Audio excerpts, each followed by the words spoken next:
So good afternoon, everyone, and good morning to friends in other time zones who are out on the live stream. Thank you for joining us, whatever time you're in. Those of you who are here, thanks for joining us in East Lansing and others across the continent. We're very glad that you've taken time today to invest in your professional development, and we hope that those of you at remote sites will let us know if we can be helpful in any way. At the bottom of your Zoom screen, if you hover your mouse, you'll get a chat feature. You can click chat, and then you can type comments in. We have the wonderful ACPA staff member Angela Hoffman here monitoring that. So if you're having trouble with audio, video, anything, just please go to the chat place and chat with her about that. So thank you. I offer a special Go Green shout out to Spartans here present and those who I know are online with us from a distance. I am Chris Wren, Professor of Higher Education at Michigan State University, where I also serve currently as Associate Dean of Students, Associate Dean of Undergraduate Studies for Student Success Research. I currently serve as President of the Association for the Study of Higher Education. And I'm incredibly happy to be here today with my colleagues from ACPA, the Journal of Diversity in Higher Education, which is the scholarly journal of the National Association of Diversity Officers in Higher Education, and the American Education Research Association Division J Leadership. For those here in the room, we also happen to have with us a visit from Dr. Sean Harper, who is a past president of ASHE and a president-elect of AERA. We were just fortunate to have him at Michigan State this week, so thank you for dropping in, Sean. We selected the theme for this afternoon, Reimagine and Transform, Connecting Research and Practice in Higher Education, because from our perspective, as what I will call somewhat quote-unquote established points in our careers, we have been tracking this question or topic, the disconnect between research or theory and practice and policy, for decades. So we wanted to explore with you why this is such a perennial weed in the garden of higher education, and what we might do when higher education fails half of its students who enter seeking a degree, when public opinion about higher education waffles or worse, and when we are producing more research than ever, why can't a bunch of very smart people working very hard on research connect with a bunch of very smart people working very hard on practice and policy to fix things and make things better? So the panel we have assembled today to take up the topic brings a range of experiences from research, practice, and policy perspectives. We're excited to have you all with us today for an afternoon of learning and connecting research to practice. Dr. Craig Elliott, who serves as president of ACPA, will offer land acknowledgement on behalf of us and our associations. Excellent, thanks, Chris. Related to our mission of supporting and fostering knowledge through the generation and creation of research, ACPA, College Student Educators International, and the Association for the Study of Higher Education acknowledges that the land we are meeting on today is the original homelands of the Anishinaabe, thank you. The Three Fires Confederacy of the Ojibwe, Odawa, and the Potawatomi peoples. We acknowledge the painful history of genocide and the forced removal from this territory and many others, and we honor and respect the many diverse indigenous peoples that are connected to this land in which we gather today. We also recognize and support and advocate for the sovereignty of Michigan's 12 federally recognized Indian nations, for historic indigenous communities in Michigan, for indigenous individuals and communities who live here now, and for those who were forcibly removed from their homelands. So we are grateful to be here today and offering respect and guidance and love and support for the wisdom that we get, and we hope that it contributes back to the betterment of peoples both here and across our country. Thank you, Craig. I'll also point out here at Michigan State, we're very proud of being what we call the Pioneer Land Grant University in the United States. And pointing out that, of course, the land that was granted, the land on which we sit, was not our land in the first place. So as we celebrate our land grant history of tradition and access to higher education, for some people, we also need to recognize the land that was granted there. So thank you, Craig. We have with us today a host of friends from around the continent joining us. So hello, maybe wave, shout out there, the camera's there. Thanks everyone for joining us from universities, public and private, large and small, around the country. We're really glad you could join us for this afternoon, so thank you very much. We are going to start with some short introductions of us on the panel, and then we will dive into our content. We will have 2 sets of panel and small breakouts. We have guided questions for those. I promise those of you who don't like a Friday afternoon breakout, these will not be long times. You can, you'll make your way through, I promise. So let us begin first with Dr. Elliott. All right. Hey, everyone. So my name's Craig. Pronouns are he, him, and his. I'm a California kid, so just pleased to be here and honored to be with the greatness here. I love this question where we start about positionality, like who we are and what do we. So how does who we are shape what we know and how we connect and what we make meaning of, but also how we begin to answer some of these questions. And so it was a really nice, wonderful exercise to say, well, what do I put on a slide? How do I really define, what are the things that really truly define me from how I feel? And so a couple things there. One, we'll start with my family. So the big picture in the middle is kind of one half of my family, and not everybody, but as it's being connected. And then the old picture over here to my right, your left, is one of my ancestors. And so this is a Civil War picture. And so one of the things that's really important to me, family is very important to me. So one of the things that is profound for me is loving my kids and trying to help create people who will also contribute and change the world. But I think also whiteness and maleness also has us forgetting that we have ancestors. And thinking that we are moments in time without history. And so for me, it's also really beginning to learn back and re-acknowledge that there were people that came before me. And so this is one of them. And also, as I'm acknowledging who came before me, acknowledging what that means. Is in relationship to our history, which can be a whole nother presidential symposium. So for me, family is important, both current and past.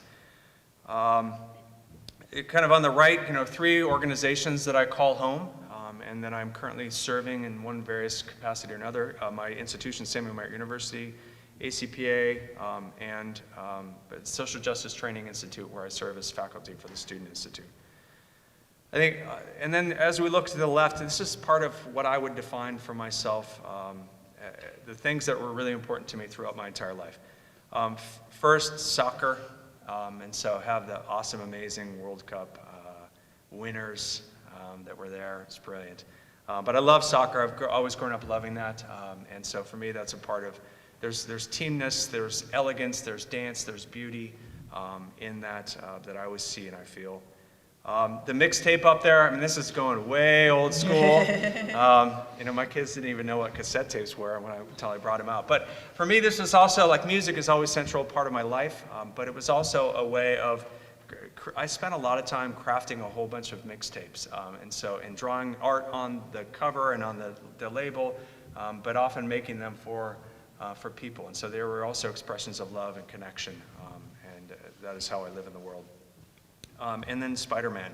I was a comic book nerd, and Spider-Man was my favorite. But also his phrase about "with great power comes great responsibility," and that's been something that's really that's centered me in a lot of ways. And especially as we talk about how do I be a straight white man working in the world for social justice, about recognizing that there's lots of privileges that come with that, and how do I use that for good?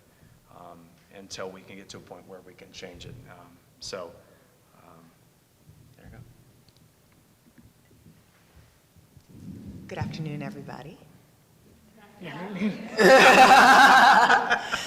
My name is Kimberly Griffin. She, her, hers pronouns. I'm so excited to be part of this group. I'm in many ways in awe that I was invited to be a part of this group. So excited to be here today. I am a faculty member at the University of Maryland, where I teach in the Student Affairs program. So hello to all my students out there. And before that, I was a faculty member at Penn State, where I was also a professor in the Student Affairs program. So in many ways, the topic that we're talking about today is very much at the core of my identity as a professional, that I've always been thinking about how to translate this vast body of research and all of this theory to a group of students who are going to go out into the field and go out into the world and actualize this work. But when I think about how I approach this work or approach my commitments to bridging research and practice, I think about three things. So the first is that I've always considered myself to be a problem-based researcher. That in my early career, when I was working in a school of medicine, trying to work on climate issues and graduate diversity recruitment, I didn't realize I wanted a PhD until I started looking to the literature and there were no answers to my questions of how to do this work. So I decided that I would create the body of research that would inform how to do this work. And I can look at so many different points in time over my life where I looked to the literature for an answer for my question and it wasn't there. And it very much undergirds the work I do. So the first logo is from a research project that I'm working on right now that's focusing on engaging in systemic change that ultimately will translate to increasing diversity in the STEM professoriate. So it's near and dear to my heart because I can do the scholarly work that's really important to me and at the same time work with institutions that are actually engaging in the change process and help them gain deeper insight from the literature, what we know about how to address these problems that seem so difficult. The second orientation that I have to this work is a journal editor, so I am lucky and excited and honored to be the editor of the Journal of Diversity in Higher Education, which is a partnership between APA, which is a typical disciplinary society for psychology, but also the National Association of Diversity Officers in Higher Education, and our incoming president is sitting in the audience today, Dr. Paulette Granberry Russell, so it's lovely to see you. And just really thinking about what does it mean to produce an academic journal, right? It's a traditional academic journal in many ways, for a group of people who are on the ground trying to do transformative work. And what are my responsibilities to that community? And at the same time, what are my responsibilities to the academic community? And how do I juggle those back and forth? So the final photo up there, so I am Dr. Kimberly Griffin, but I'm also Kimberly Griffin Haynes, who is married to Will and is Evan's mom. And I know from personal experience all of the challenges and barriers that I've experienced in my education that my partner has experienced in his education, and see with great clarity where we are as a field right now, where higher education is right now, where our world is right now, and have great concern and urgency in addressing these problems for my son. And so it makes me particularly committed to understanding these problems in really deep and intricate ways and making sure that the people who will work with my child, hopefully, in the next generation will have all the tools they need to really draw the best out of him and to cultivate all of the wonder that I see in him. Thank you. Sorry about that. So I am Kristen, or Chris Wren, and thinking about how I would sort of depict this idea around connecting theory and practice, or research and practice. So the logos on the left of the screen are three institutions I attended. My heart still belongs to my alma mater, as many of yours in student affairs do as well, so that Mount Holyoke College. And then after my education and during my time at getting my PhD at Boston College, I also worked as a dean at Brown University. And the work I did there was sort of the founding, I was saying earlier, I was the liaison for lesbian and gay concerns, which became the liaison for lesbian and gay issues a few years after that. And eventually we sort of worked our way into a more descriptive title. But that was what the student affairs work was in 1990, right? So sort of foundationally, so from there, like many people who come into student affairs, I started my PhD program because I was going to be the vice president of student affairs at my alma mater. Of course, because I loved it and I wanted to go back. During my time at Boston College, I realized that there was this profession called, being a professor of higher education, which somehow hadn't occurred to me before my PhD. And after doing a few other things, I ended up here at Michigan State University in 2001. It has been a great gift. I'm an East Coast kind of person, never imagined I'd be here this long. It has been a great joy in spite of the pretty horrific things the institution has been through and been facing the last few years. But thinking about how I bring my education and my work profession sort of into my work now as a faculty member, I noted a couple, so I was very happy as a faculty member, and then in 2013, my then provost invited me to lunch, danger, and she offered to pay for it, danger, and she said, let's meet off campus, and I thought, oh, this is not good. And she invited me back into administration at the time to do some important student success work that Michigan State was attempting to work on. So I rejoined administration at that point and got involved with something we call the Neighborhood Student Success Collaborative on campus. That's one of the logos you see, and the University Innovation Alliance, which is 11 large public universities around the US. So after several years of being in my head and thinking and writing, sort of some of those books you see there at the bottom are a few of the outputs of that work, I got back into practice in higher education and realized, I would sort of leave work every day thinking, oh my gosh, this is not the world that I have been researching and preparing my students to work in. I need to connect that much better. So I am actually now a much better professor. After 3 years of working in the administration here, I returned, I took a sabbatical because I needed a little time to rest. Because administrators work hard. Very hard, turns out. Faculty do too, but differently. And so I came back, and now I have a quarter of my time is with administrative work on research, but 3/4 back here. And so this disconnect between theory and practice was a lived experience every day. Literally wake up and sort of be getting ready for work and just sort of crying in my kitchen about how all the things I thought I knew about higher ed weren't helping me do the work we needed to do to increase our student success rate and graduation rate.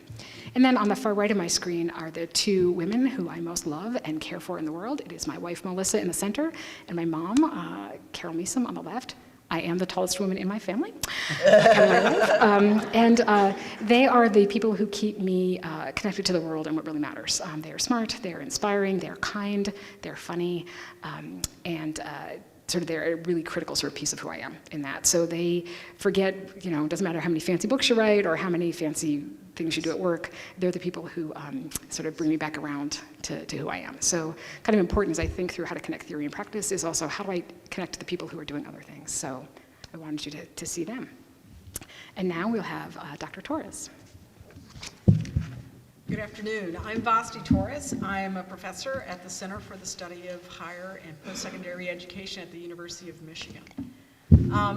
The pictures you see here really represent how I see myself. The first one is actually my NOLD passport from my country of origin, which I'm not allowed to return without a special visa. And being an immigrant is very much how I sort of function in this world and how I sort of have approached my work. The second piece is my latest book, as a shameless promotion, but also to say I'm one of those people who had to write myself into the literature. That when I began in the field, there was not much on Latino students, so I'm one of those who felt like I needed to write myself into the literature. And as a result, this topic is really critically important to me, because if you had treated me like any other student, you would not have actually met my needs. And so it's one of the reasons that this is important.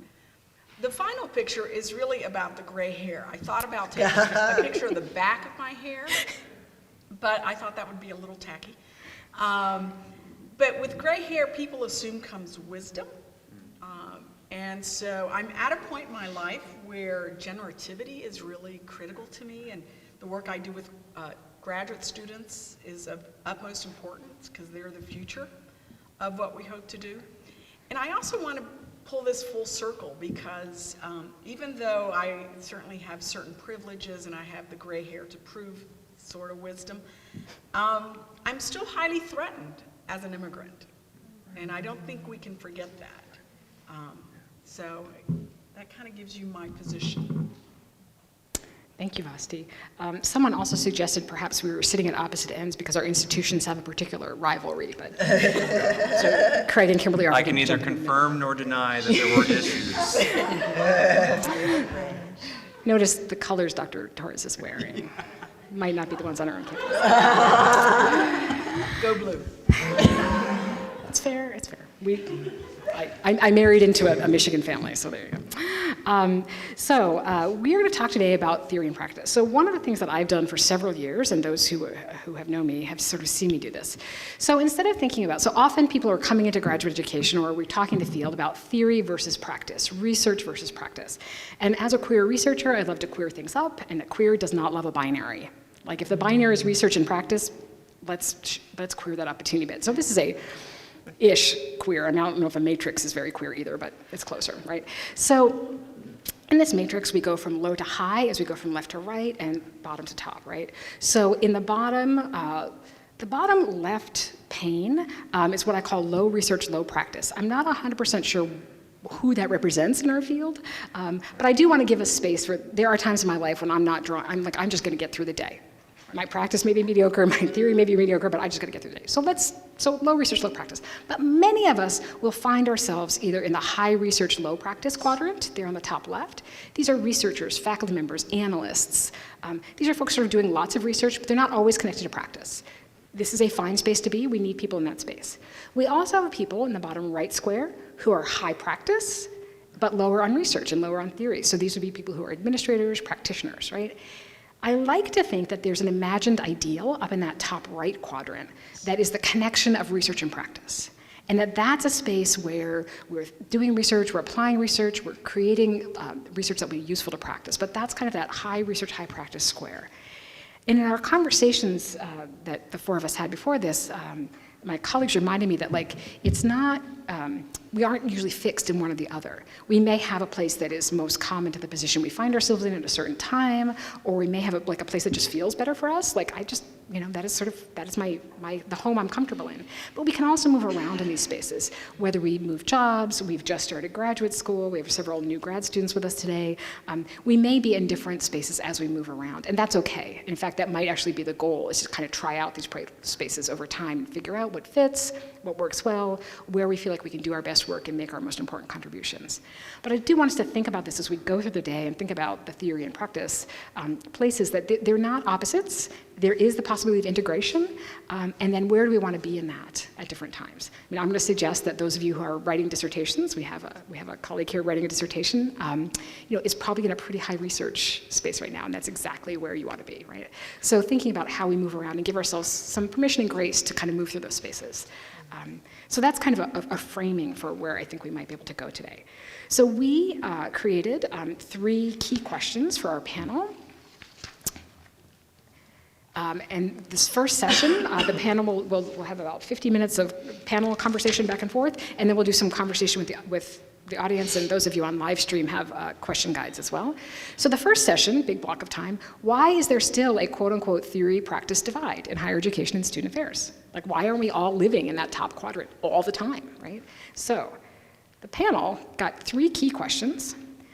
What are the norms in faculty life and practitioner life that maintain this divide between theory and practice? There are norms that sort of keep us in our spaces, right?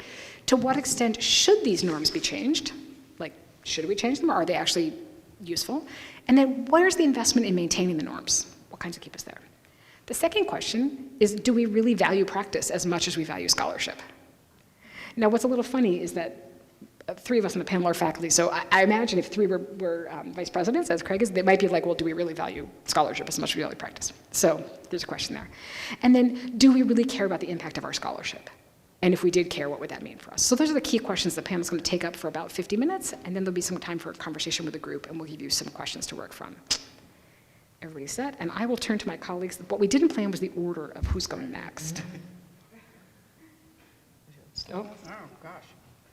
I think these are questions that we've pondered in the field for 52 million years. And they're questions that we really have not been able to fully answer. And at the same time, I think we are in the thrust of trying to decide what is the soul of our field. And in doing that, we have to make a decision about how we move forward as an applied field. Because there are folks who would like to say we are not an applied field anymore, that we solely do research for the sake of research. And there are folks who will adamantly say that we are an applied field. And so I think there is a sense of how do we begin to engage so that it is not dichotomous, which I think is the crux of where the issue is. And so I really struggle to understand sometimes when I'm in faculty roles, I'm seen as someone who's very practice-oriented. And when I'm around administrators, I'm seen as someone who's very research-oriented, yet I am the same person. And so where is that center ground, and how do we make that centerpiece flourish?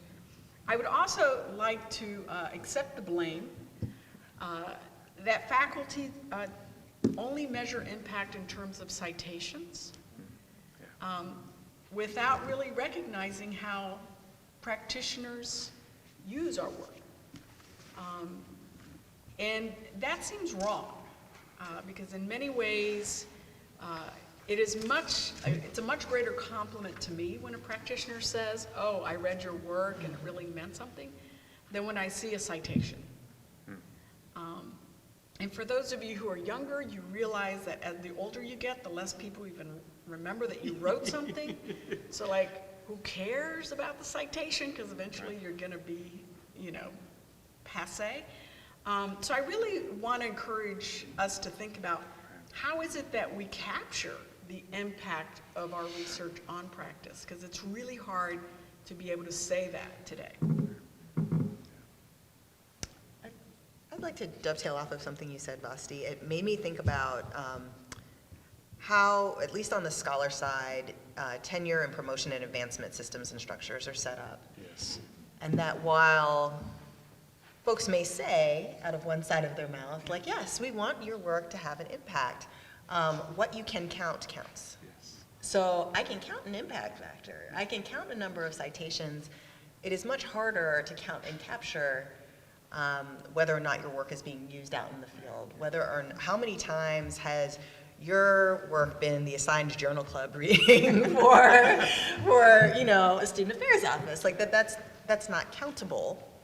Right. So it does not count in the same ways. Even though I think if you told your dean that your work was being used in that way, they'd be pleased and they would identify that as a way to have impact. But being in the midst of, my journey I'm not quite full and established yet. I'm getting there. I'm working on it. Knowing that in the midst of doing my work, I have to be mindful of my own personal commitments to doing work that has an impact, work that matters, work that will actually transform higher education in the ways that I would want it to, and work that the systems and structures in place will recognize as valuable and as a contribution. And I think that norm and the way that that's embedded in structures has really been, I think, a challenge for a lot of people who want to do more practice-based, practice-informed work and don't know how to do it in a way that allows them to either keep their job or advance through structures and systems in ways that they'd like to. And it reminds me of the why, and I think we've all talked about it, but I think, Chris, you started with this about, but we've all said it about, we are not doing a good job on our colleges and universities about caring for, setting up conditions where people can thrive and caring for them. And I think some of that comes from this artificial structure, I love that word, of, the faculty over here and they're doing the thinking, and the practitioners over here and they're the working. I was thinking playing, and the two shall never meet, and that's always troubled me. And I think that has really set us up to a condition where we are not informing each other.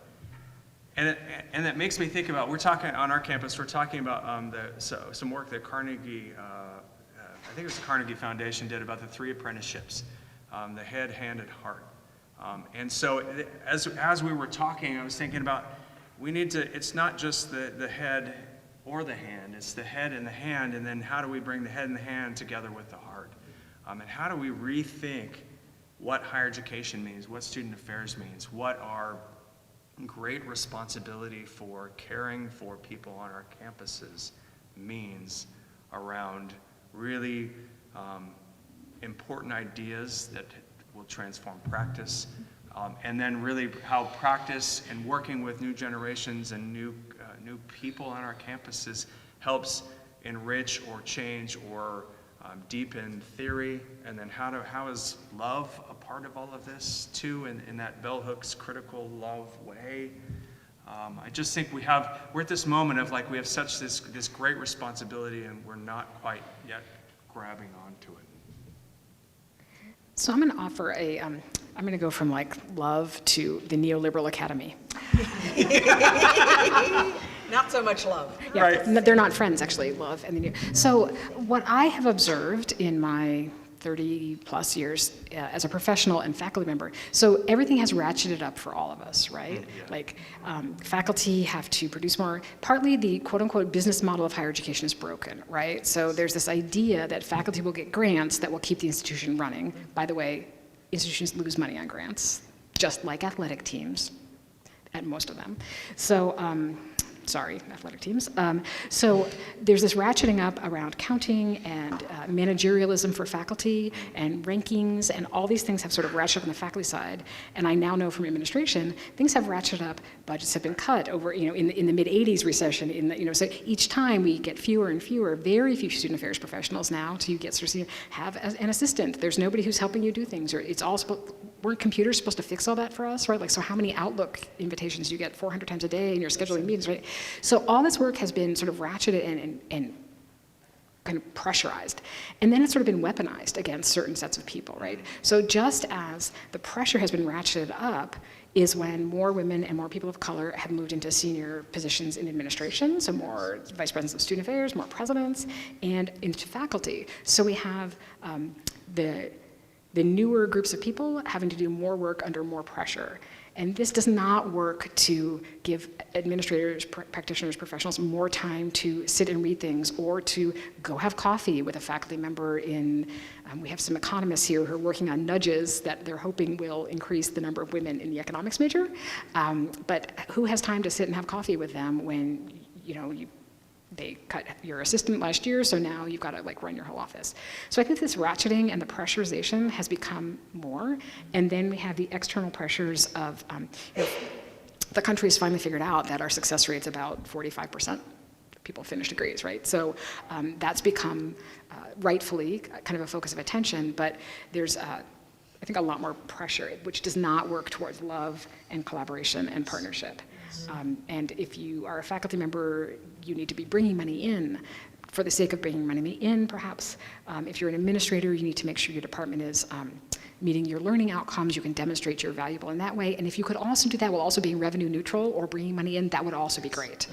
So those are all kind of things working against this collaboration. They don't make us want to spend time together figuring it out. They put us deeper in our silos, less connected.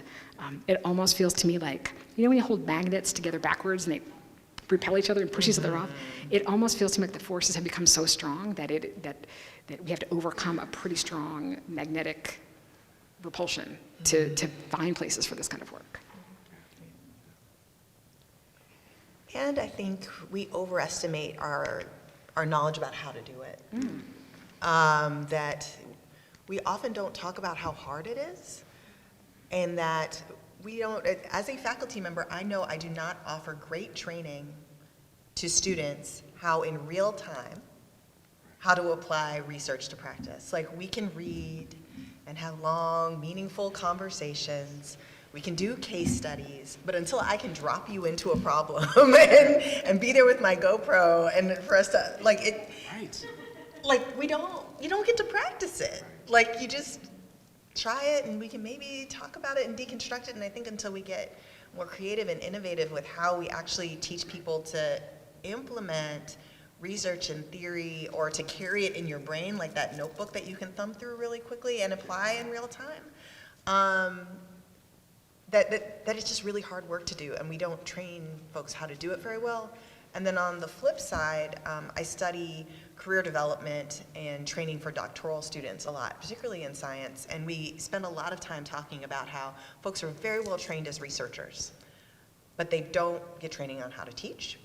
They don't get trained on how to mentor. And let's add to that, they don't get trained on how to translate what they have learned in a way that is accessible and that somebody could take up and use, right? So, and there are all these workshops on like, this is how you write an op-ed, and this is how you do this, and this is how you do that are offered to a new faculty member in the midst of what Chris just described. Like, I don't have time for that.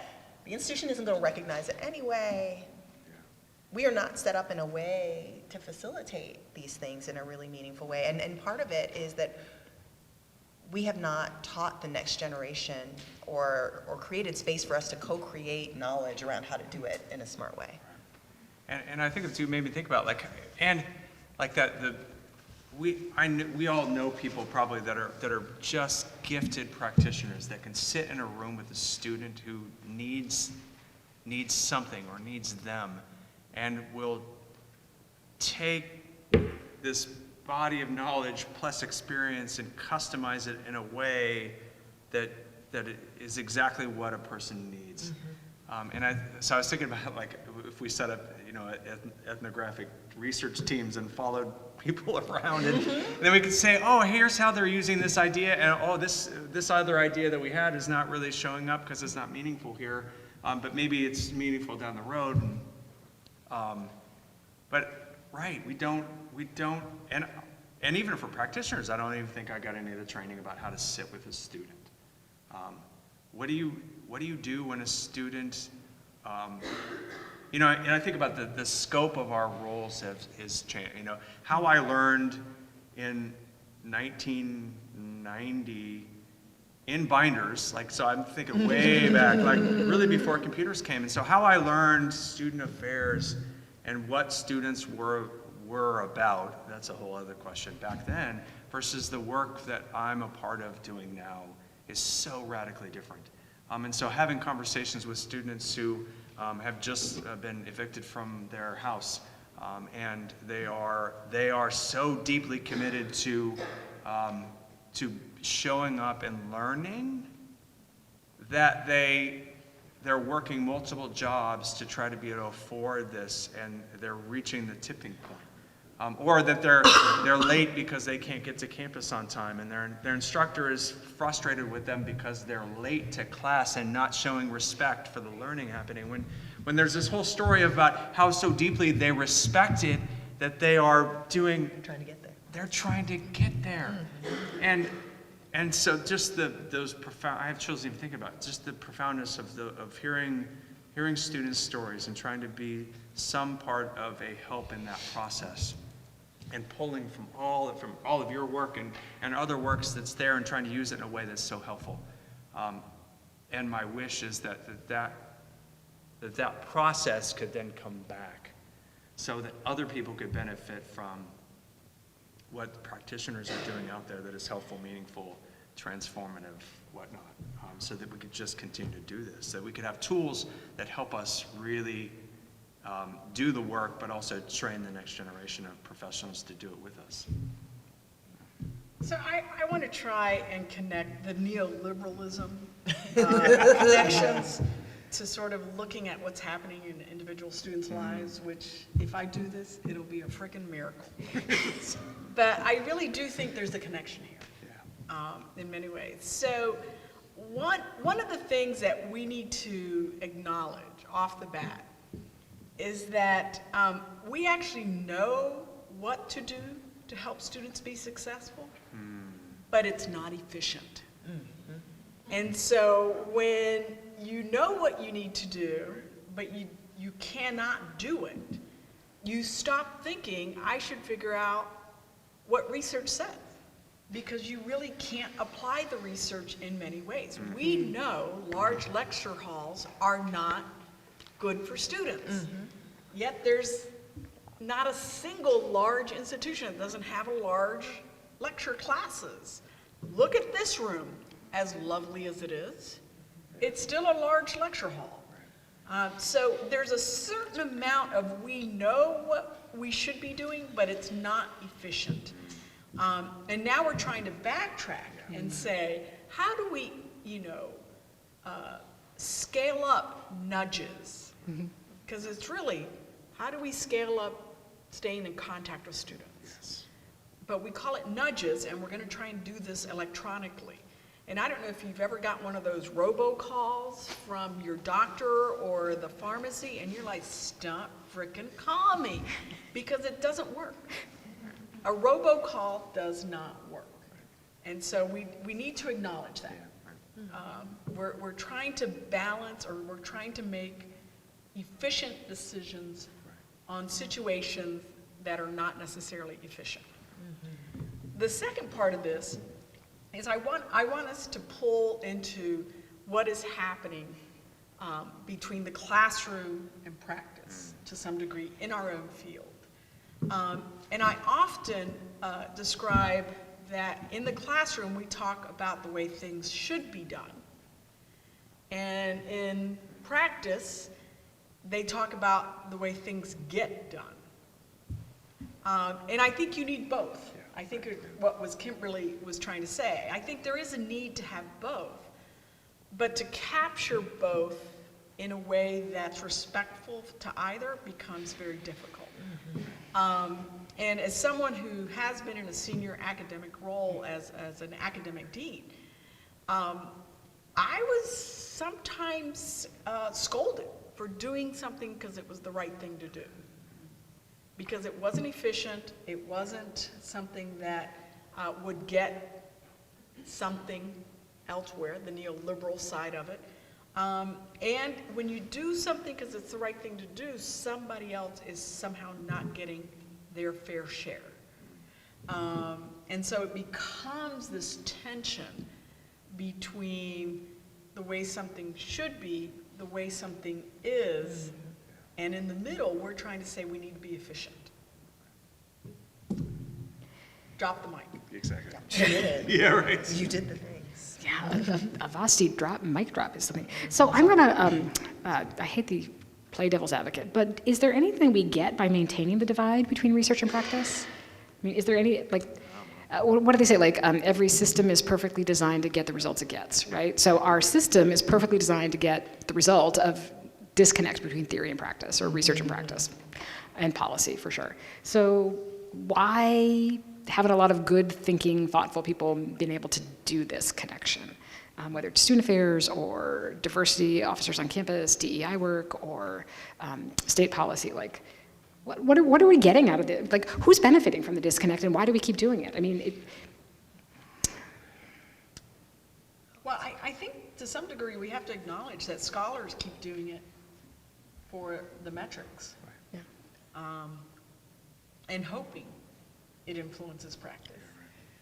And practitioners, I think, frankly, are trying to survive. Anyone who's in administration comes home at the end of the day and goes, I barely survived this one. Yeah, right. And it's hard. I mean, so I think about the reward systems. I mean, that's where, so I think what you're talking about there, that's where the reward systems are. And then I think too about, you know, if I'm honest, there's a little bit of ego in it, in maintaining it too, that I could be good at my job, that I know that I'm making some difference. So no, I mean, that's a whole, so maybe I'm believing that I'm making a difference, and I think in some ways I probably am, but I do think there's ego involved in that of,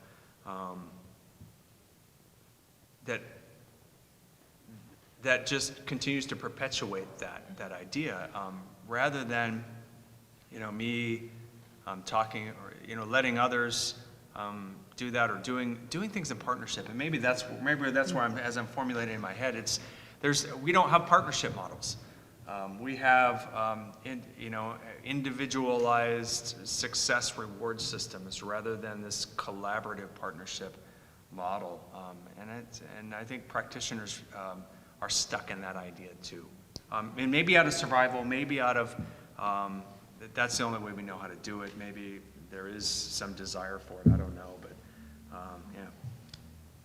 I think I'm just kind of puzzling through, like, so if we did the work that we were supposed to do, if folks were able to do this translation between research and practice, do there need to be big grants that push that?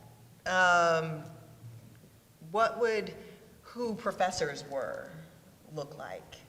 And how would that be different? If we think about like who's drawn to the professoriate now, there'd be a fundamentally different group of people, I feel like, who would be in those roles. So I could see why current faculty would be like, no, I like it kind of the way it is. Like I like getting my big grants, I like doing my work the way that I do it, as opposed to stretching and doing it in a different way.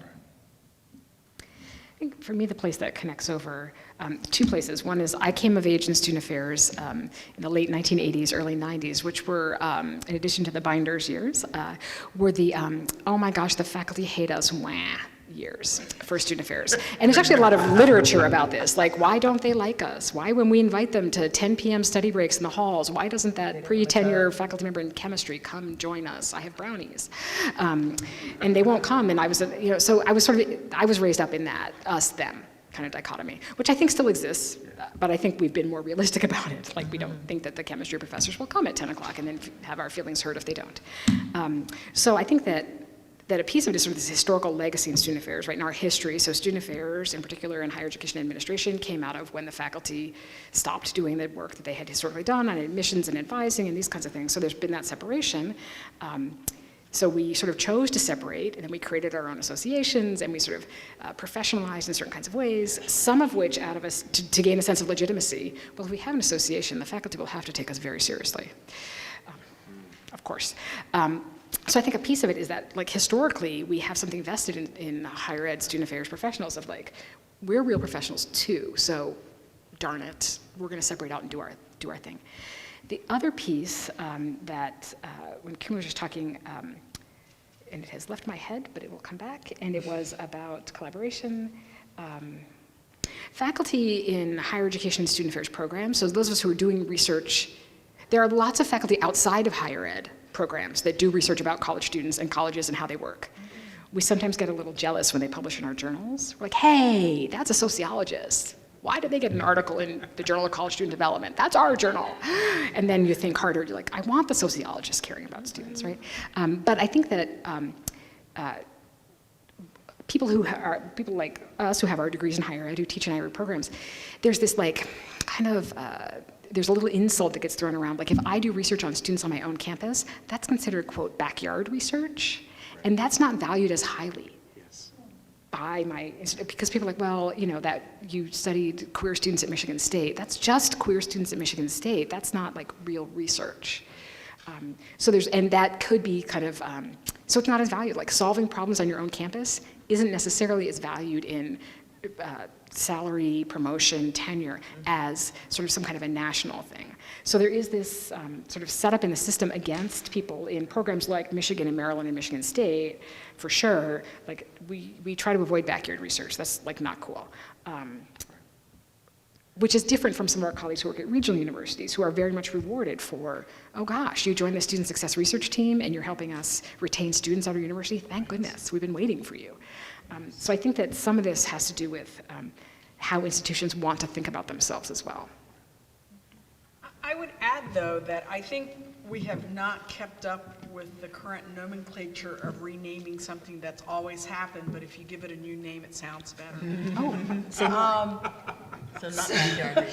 backyard research. The front yard research. Because right now, at least at the University of Michigan, we are really stressing public scholarship. What is public scholarship in higher ed but working with our colleagues in practice to help them do something better? So our old theory to practice piece is really now called public scholarship. And we need to begin to use the terminology that's being used in the field to make us look better. Even though we've been doing this for 52 million years. If you haven't noticed, that is my favorite number. So everything is 52 million years. So what's a little funny about this, and this is going to get into a little in-state thing here. So those of us at the humble land grant up the road from the University of Michigan, we value outreach scholarship, and that's like an evaluation criteria for us, outreach, kind of being out in the community. So I find it charming that our colleagues in Ann Arbor have just discovered public scholarship as a value. Like, adorable. And here we are. Yep. Completely adorable. That was 50 minutes. That's good. That's good. That's almost a record for me. I was Right. like, But you have to figure out how do you like, oh, so at Michigan State we sell it as outreach, and now they can sell it as public, but how do we keep doing this? And I think about that's what I need on, we're grappling with what does student success mean on our campus. And it is a really complex puzzle. And so but we're hoping that in us being in the process and us trying to figure this out, that it will help others do the same work on their campuses. But I think this idea where we're not also helping tackle the problems where we're at, because it's not valued, or because it's legitimately too complicated. Like there is the thing about, I don't even know how to measure and study what we're seeing here.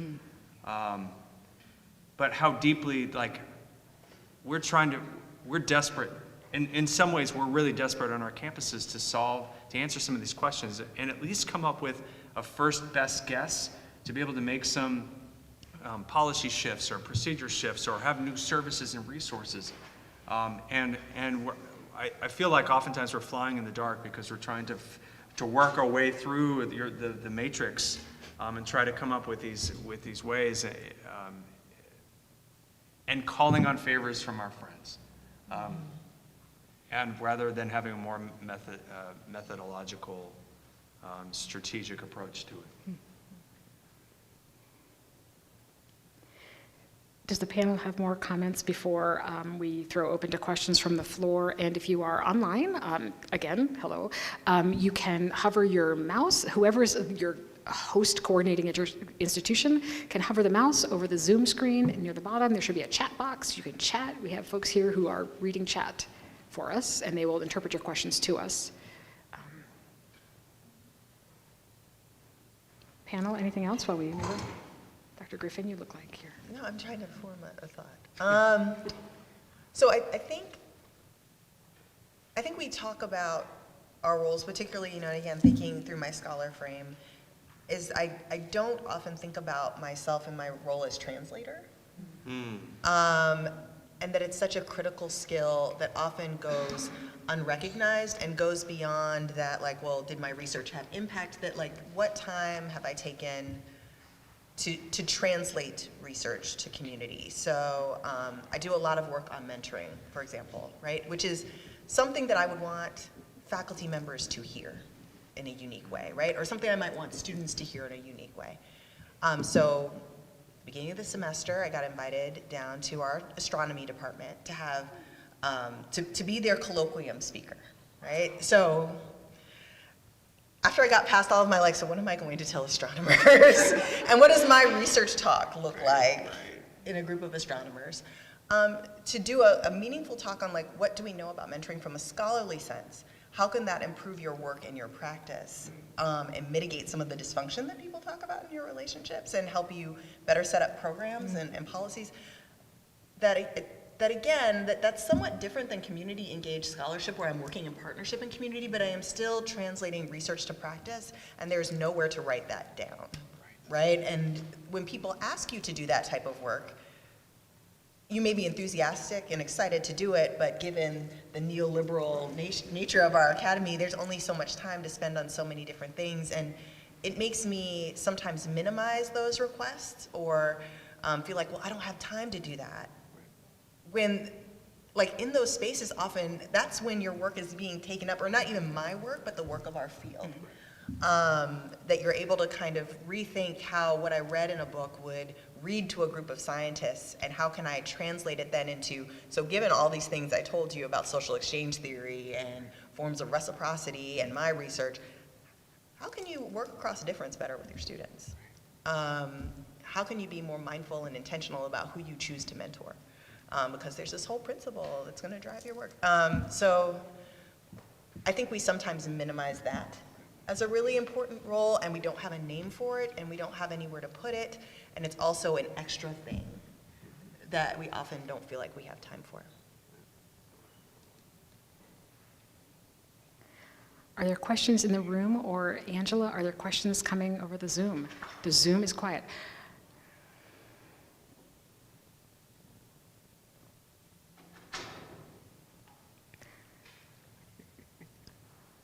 have a whole set of questions. I would love to hear more from Dr. Elliott as a full-on practitioner. Like, what is it that you talked a little bit about it, but like, what are you not getting that you're like, faculty, people, researchers, come on.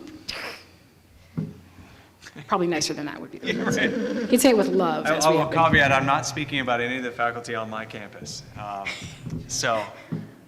I'm kidding. It really does. I haven't figured out how to inform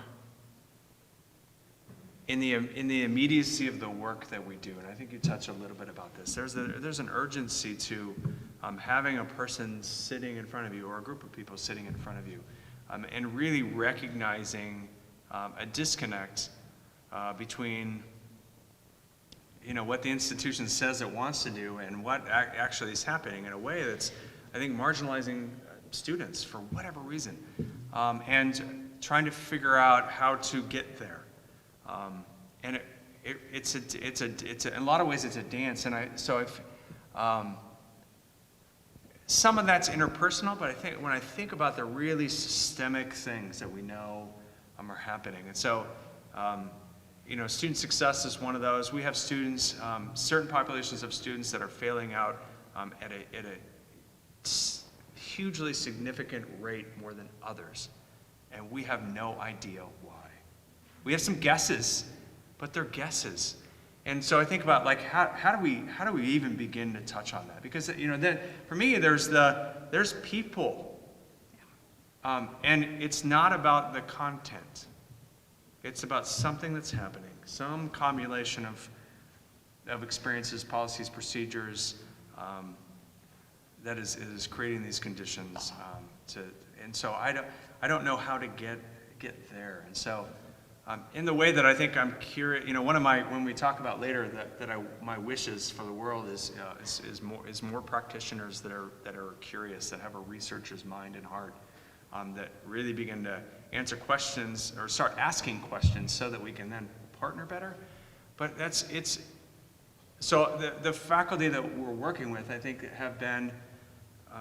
are really great partners in that, and I think we're all trying to figure that out. But I think that's a really micro level about how do we do this in higher education.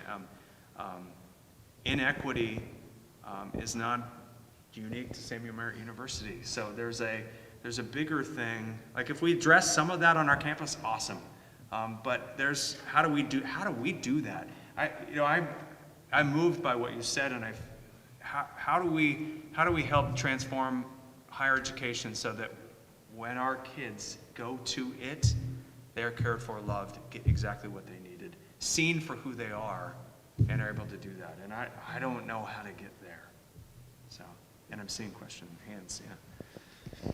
Great. So we do have 3 questions from our live stream participants. So thank you for your engagement. We'll start with the first question. How do faculty help translate research into effective practices for practitioners? And vice versa, how can practitioners communicate the problems that we're seeing on our campuses to faculty? So I'll share a story about this. I think when I first started my career as a faculty member, I thought my job was to present the research. And it's like, go, figure out how to apply that, right? Like, I will show you the theories, and yeah, like, y'all, you know how to apply those things. And people would be like looking back at me saying like, no, that's why we're here, right? So I think drawing on our own experiences and maybe not thinking about like how in that moment, during my career as a professional, I don't know that in that moment I was putting together like, okay, I'm going to apply this theory and this piece of research to this thing, but how looking back now through the lens of theory, I can understand why things happened the way they did and what ideas I was leveraging and what kind of explains how things unfolded, and what would have been helpful to know at that particular moment. I think getting very specific and providing folks with as much opportunity as possible to learn that theories explain process, not people, and that they're lenses. They give us tools.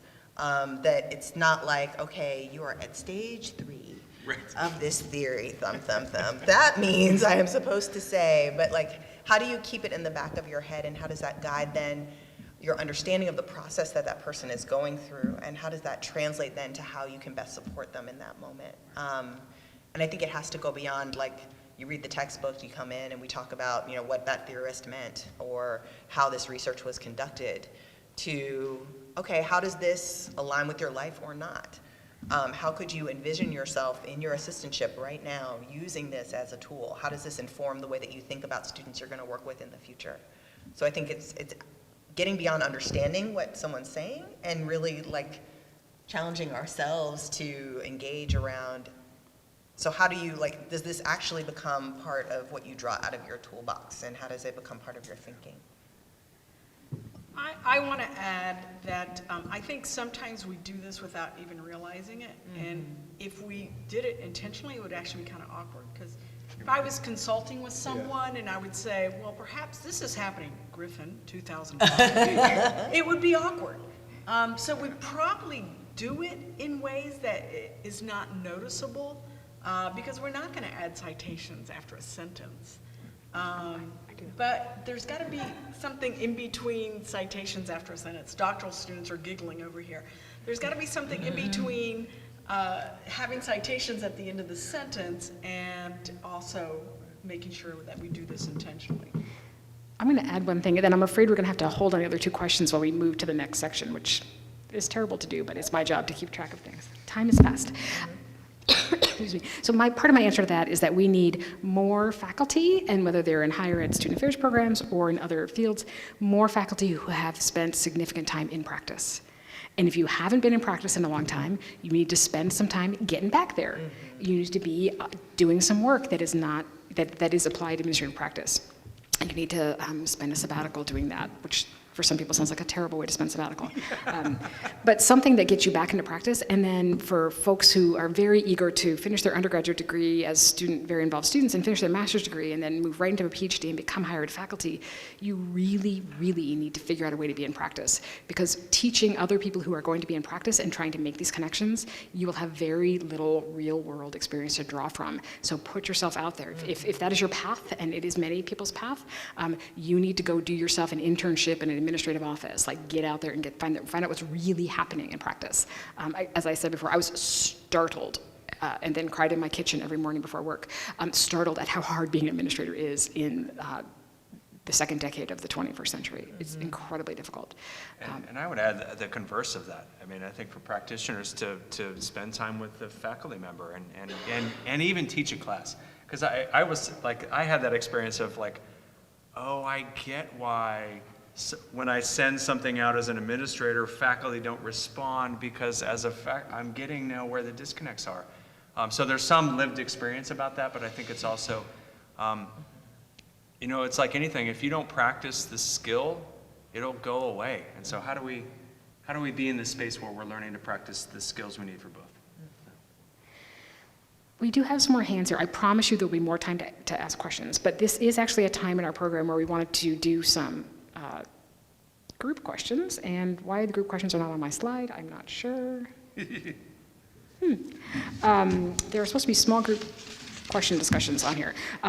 For those of you in the room, on your handout, these questions are listed, and those of you who are at a distance, I believe you will also have these. I'm looking at my people. Yes, they're called key questions. So those in the room, key questions is on the back of page 1, on the bottom of that page. And for those of you who are at a distance, we will stick with actually the same key questions that we're asking here for the panel. So if you would please, actually these are the key questions, I found them. I misplaced them. So these are the key questions to think about for yourselves. So here in the room, you can go to small groups. If you are online, we are going to cut out our audio and video from here. Not our video, but we will come back to you at 2:30 p.m. Eastern time.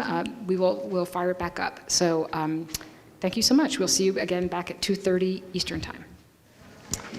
Welcome back, everyone who is online and those who are here in the room. Thank you.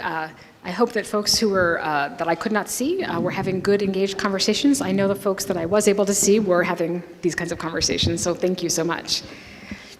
So, session 2, our key overall kind of guiding question here is, okay, so now that we have sort of established that, yes, in fact, there is a theory-practice divide, as it were, what might we possibly do about it?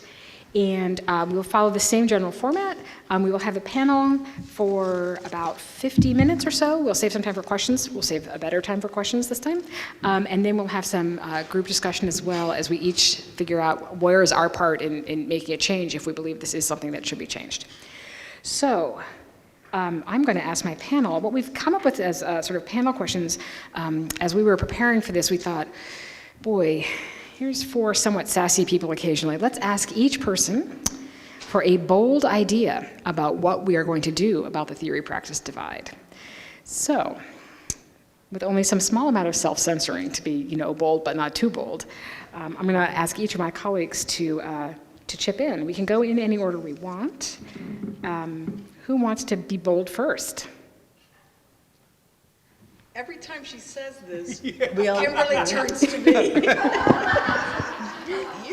You told us that you're sage, you've reached this point. Right, right. Let me just clarify what I said is I have gray hair. Yeah. So maybe it's declining orders of gray hair. Maybe that's, All yeah. right, that I know.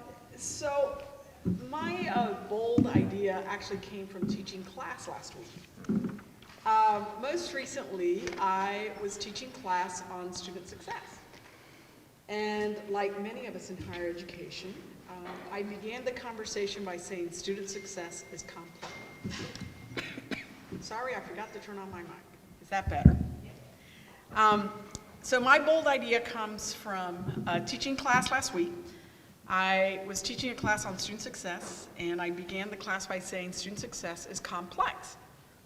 And I asked them, why do you think I would say it's complex? And they all jumped right in, because in higher education, we all think student success is based on student intent, academic major, institutional type. Lots of different factors go into student success.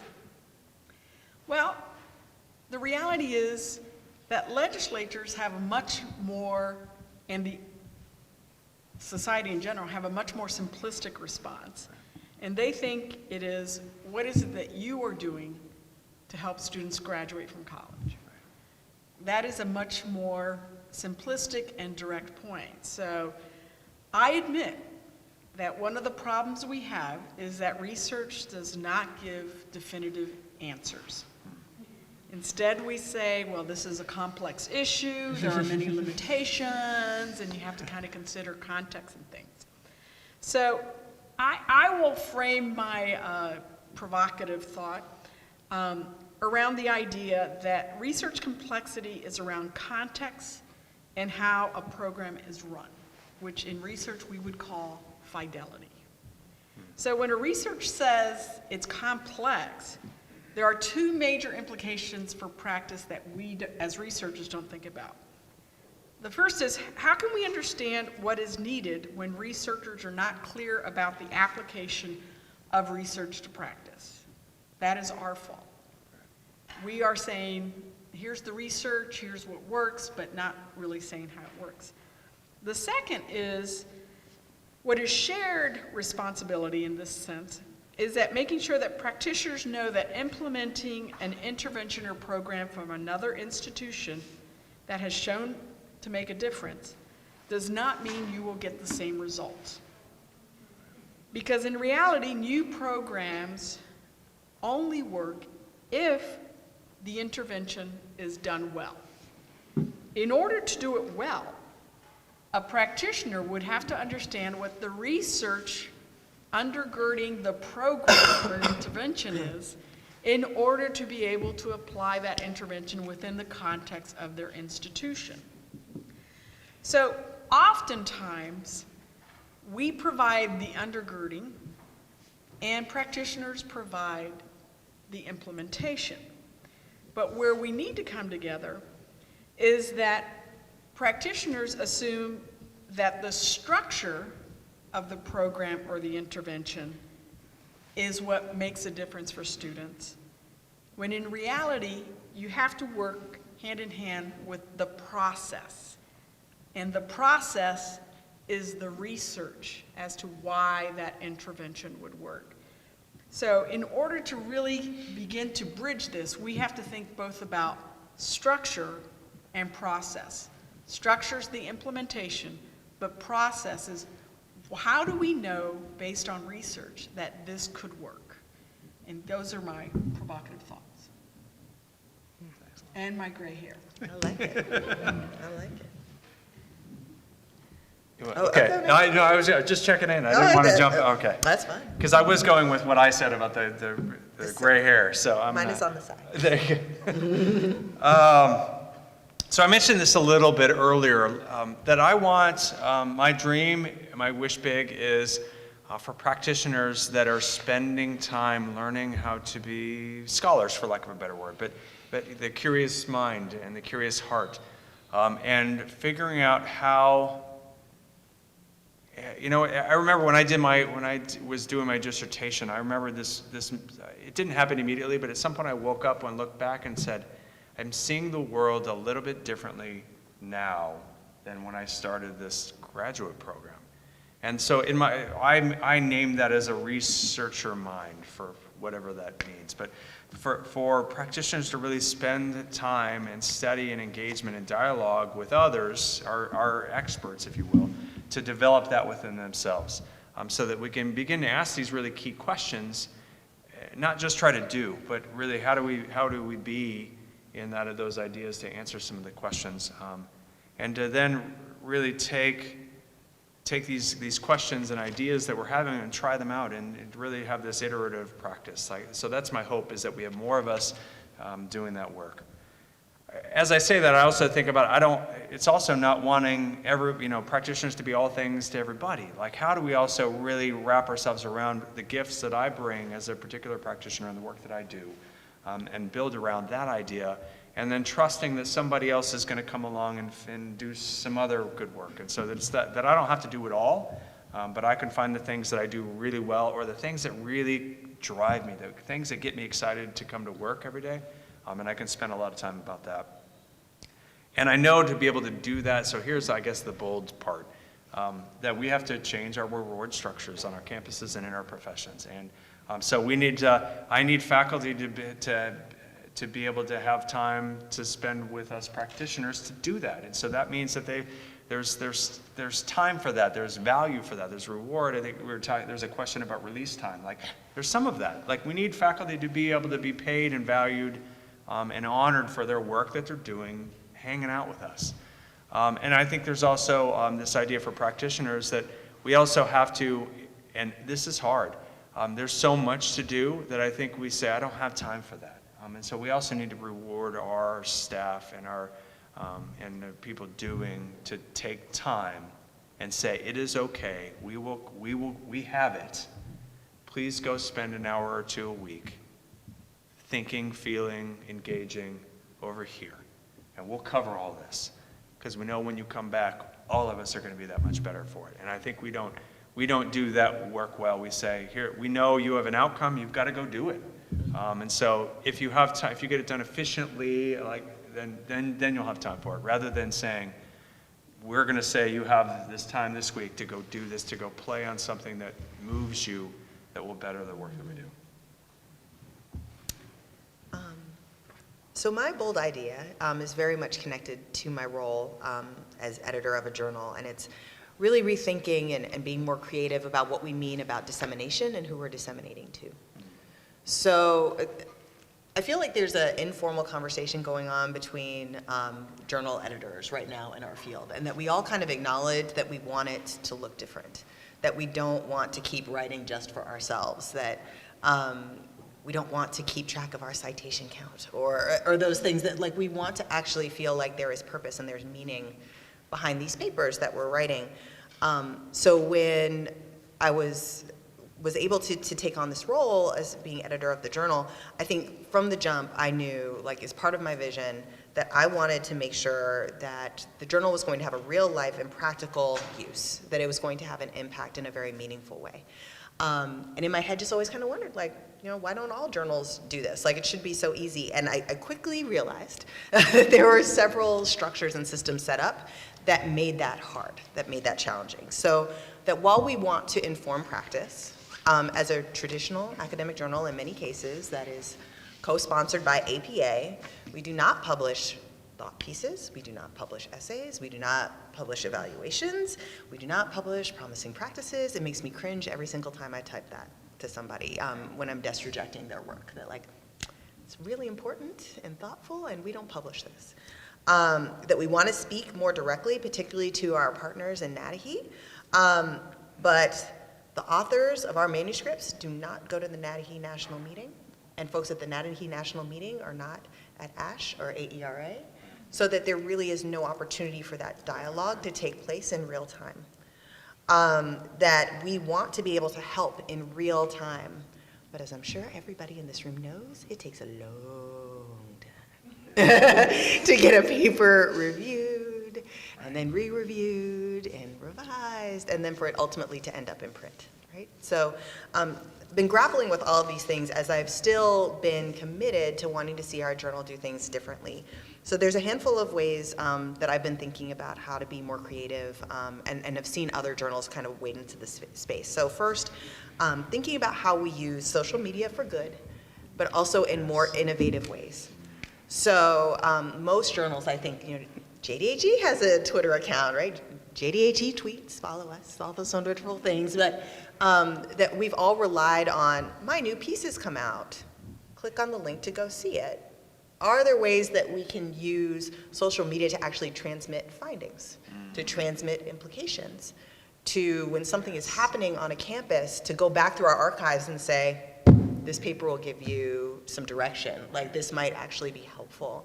So instead of just sharing the table of contents every quarter, or a paper that I find particularly interesting, or amplifying our own work, how can we use it as a way to synthesize and actually share information? Second, I'm really reflecting on what we publish. Daryl Hatch-Tokumaiza and his colleagues wrote essentially a call to action for our field to really consider how we are speaking to and partnering with practitioners in the academic peer review process. I'm really thinking about practice briefs as an alternative, as a way to publish pieces that the whole point is to say, what does research tell us about what to do about a problem? How can we create space for work like that? How can we look at implications as not a throwaway that we write at the end of a manuscript when we're tired? And how can we, really push our authors to speak directly to, so after reading this, what is somebody supposed to actually do? Can we publish responses to journal articles, essays from practitioners on how they're interpreting the work and how they're putting it into practice in the journal or online on blog sites. And then the final piece speaks to a comment that I made earlier, that we assume it's easy. Like, okay, I've written it up, I've given you the implications, go forth and do good work. But providing folks with more guidance on the how. That, again, thinking about how we can use mini workshops with authors, Twitter chats with authors to provide real-time instruction on, like, this is what I intended with this work. This is the problem that I perceived, and here's how I think that this work actually offers solutions. How can we use blog spaces as platforms for translation and for additional learning? And there's some journals that we publish in that who ask for very structured abstracts, right? That look different than maybe our traditional abstract. And I see some nodding in the room. What would it mean to have a structured abstract that was more specific towards how to use work towards practice? So could my structured abstract ask, you have to clearly define the problem in 2 sentences. You have to talk about what are the core findings for the study and how does it speak to a solution in 2 sentences, and what should someone do after they read your manuscript. So these are just my early emerging thoughts. Hopefully you'll see them in the journal in the coming years. Drop the mic. Seriously. Thank you. Wow. my first thought was, I can't ever submit anything again to JDHE because I don't think I could write a quick sentence about what that thing actually means. I was like, cross that one off. I'll have to find something more esoteric. Thank you all. This is kind of fun. We didn't actually know what each other's bold things were going to be. Like to surprise each other. So I want to become a professor. If you ask a professor one question, you will get at least 2 answers. Sometimes contradicting, but these 2 happen not to. One is that one of my bold ideas is that, and this connects to the neoliberal and the marketization, and somewhat to what Vasti was talking about in terms of the student success work, and the idea that we have a bunch of really powerful funders in what they would call the higher education or the post-secondary space. That is sort of their term for this. And I'm talking Gates and Lumina and a handful of others now as well. And they have for several years been really pushing on looking for single solutions to problems. So they have been funding studies and funding startup ed tech companies to like make your little ed tech company that's going to do like digital mentoring. So they fund these little companies that then are going to come and sell you in student affairs their product. And so you'll then, and then Gates will criticize us for increasing the cost of higher education because we're buying products from for-profit vendors that they funded to start up, but that's, well, now I'm in trouble with Gates. So, but the idea that there's a silver bullet, there's one solution.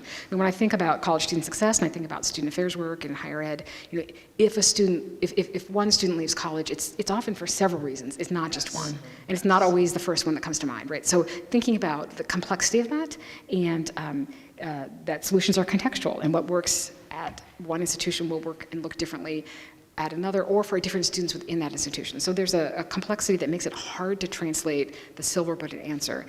And yet academics are getting large grants, and there are these really powerful forces not within the practitioner or the faculty researcher context that are pushing us towards some of these. And figuring out how to resist that while also saying, if I dangle it, if I were to, every time Gates announces a call for programs or the Arnold Foundation or somebody else announces one, I get 3 emails from people at my institution be like, did you see this? Just making sure you saw this. Not sure if you have anything to propose, but if you do, let us know. We'll try to help you. So there's a lot of, I get a lot of messages that people would like me to do these things. And I believe those are valuable things to do. It is important to get funding to do large-scale studies that I couldn't actually do on my own. But thinking about not doing it to please the funder's agenda it's hard to resist that, even as an established faculty member. So one is like this pushing back on silver bullets. It's a little bit bold because, and let me be clear, I'm not saying if there's opportunities, I would never take foundation money. That is not at all what I'm saying. So now my dean will not be unhappy with me. But also the other thing I want to talk about is, as somebody who does research on college student identities for a lot of my career, so I've studied mixed race students, I've studied queer students. This is hard for me to say, and I need to say it with some nuance, so please don't take out of context till you get my full statement here. I think that many of us who are writing ourselves into existence, as Vasti talked about, the incredibly important world-making scholarship, like people who are writing world-making work for undocumented students, for Black queer students, lots of important world-making work, those are all important. They do not necessarily have an easy translation to, okay, so I'm the student activities director, what do I do with that, right? I'm not saying that we need to not do that work. I'm not discouraging that work at all. It's incredibly important work to be doing, and I have done some of it myself. But we do have to be able to explain how to make that connection. As Kimberly was just saying, like, we've got to have okay, here's what to do with it. Because some of the work I've done is a little, it's not even clear to me how it could actually be directly applicable. I believe it's important. Like, you need to know about the experience of undocumented queer students. You need to know that, absolutely. Now, what are you going to do with that? Well, I can have the implication section about, like, oh, well, we should improve the campus climate. Like we've got like 400 studies that say we should improve the climate for queer students, right? Like, the audience for that work knows that. And they don't need another study that just says improve the climate, but that's sort of our default space, right? So thinking about, how do I explain why an identity-based study matters? Why, quote unquote, another climate study matters? Like, to be able to explain to people how to then use that. Because we just sort of keep piling up more mountains and mountains of research.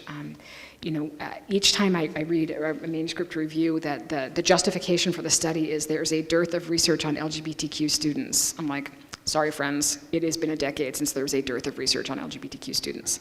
I have more than once called this well-trod ground. I'm reviewer number 2 in that way. But why does it matter? Why does this piece? Why do we need this piece? And if it is an autoethnographic piece, if it is a arts-based research on an experience, these are incredibly important new ways of creating knowledge, but we still need to be able to make them make sense. So I'm not saying that is not valuable and important work to do, but I am saying when we talk about the theory to practice connection, we need to be able to ground this. If you're doing a small sample study, a very focused study, help me understand how that connects. And I realize that does put often, I'm asking additional labor from people who may already be in minoritized groups to help the field understand that. But I think if the commitment to the research to practice connection is there, I think that's important. And it can take some time and perspective, and that's where I think having communities of people to be able to sit with your practitioner friends and your scholar friends and say, I think this connects. Help me figure out how this connects. I mean, those can be important places to be. And that's where I actually see some of the social media work and online work being helpful. You find your people and sort of have those conversations, and then it's a little easier to translate that out. So my bold idea is that, stop with silver bullets already. So that's one piece. But then this kind of a really, and again, I'm very, I have some trepidation. I don't want to be interpreted as saying like, this is not important work. But the very specialized, very focused research on particularly minoritized identities, we as researchers who do that need to be more purposeful about how we communicate that to practice. Because I think we need to do that thing. So that's sort of my interpretation of a bold idea. Panelists, do you have responses or questions for each other?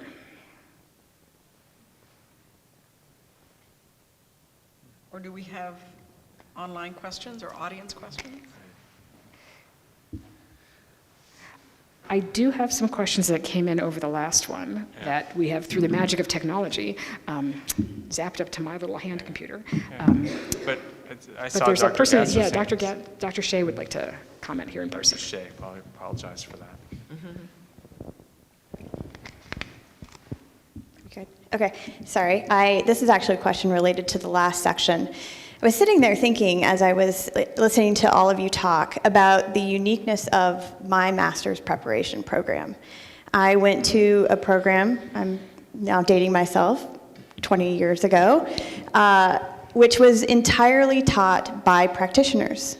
The director of the student union and the director of housing taught our finance class. The director of Res Life taught student development theory. Our law class was taught by the general counsel.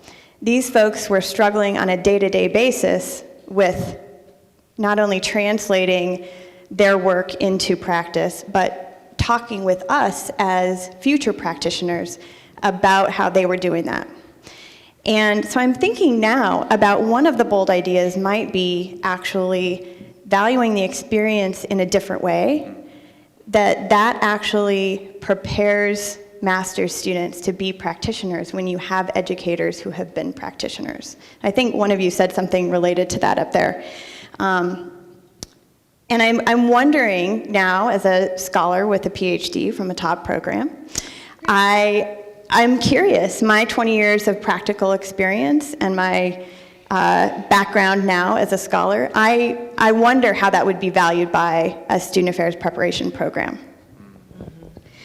If I may connect that to another one of the questions that came in over break. So Dr. Yancey Gully texted us, or Zoom questioned us about sort of the perspectives we raised earlier about being from sort of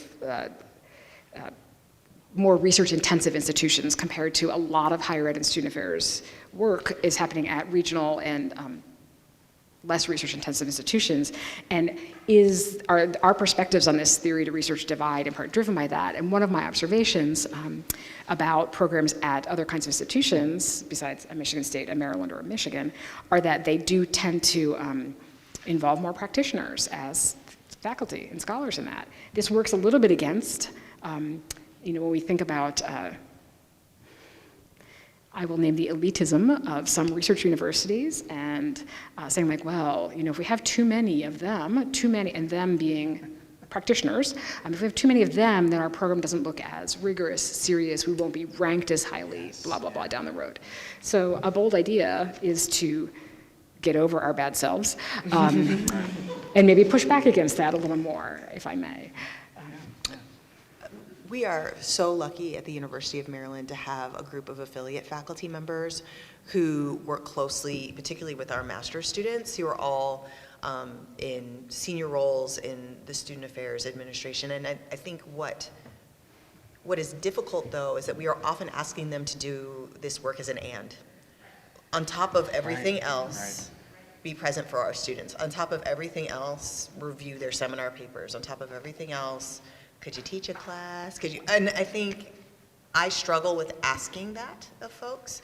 I think if we can create structures that allow people to do that as part of their work, that it's not just kind of an honorary term that we give them, but like you actually have that built into your role that, and I think too, sometimes feeling like rather than you have complete ownership of a class, that you are co-teaching a class with me. Like I think how powerful it could be to teach, did teach our master's capstone for several years, and we had lots of guests, but what would it mean to have someone like there every week who was, in the field doing the things as we're talking about kind of organizational theory and how all this wonderful student development work we talked to you about and, what you're going to do on the ground with students, like how does that get messed up when you're in the system, right? And to have someone sitting there saying like, yep, I'm in the system. And let me tell you how this doesn't actually work that way, right? I think that we can be more creative about those things, but I think at the same time, I am very reluctant to add work on people who are already stretched very thin. So I want to be mindful of how we create structures to recognize that that's real labor. As much as people may enjoy it, and it's nice to be able to say, yeah, I'm an affiliate faculty member, teaching a class is a lot of work. And I was thinking, I love that idea, this co-teaching thing, because it can be elegant in a way of really talking about how all things come together. And I think also about pay, that let's say if I'm coming in, at least at my campus, if I'm coming to co-teach with you, part of your salary, or what you get paid, comes off of what I get to pay me. So oftentimes staff or salaried staff are just said, well, it's all part of your 8 hours a day. And so how do we do it in a way that doesn't take away from the work you're doing and isn't just trying to tuck it into the everyday asks as well. But it is, to get to that, I think that would be a beautiful way. I also want to add that I have co-taught in a capstone class with a senior student affairs officer, and one of the things that we don't often talk about is that my tenure allows me academic freedom. So I was able to say things about what was going on that the chief student affairs officer really could not say. They were very guarded and reserved, and then they would look at me knowing I was going to go off on this one. And the response was always, well, she can say that.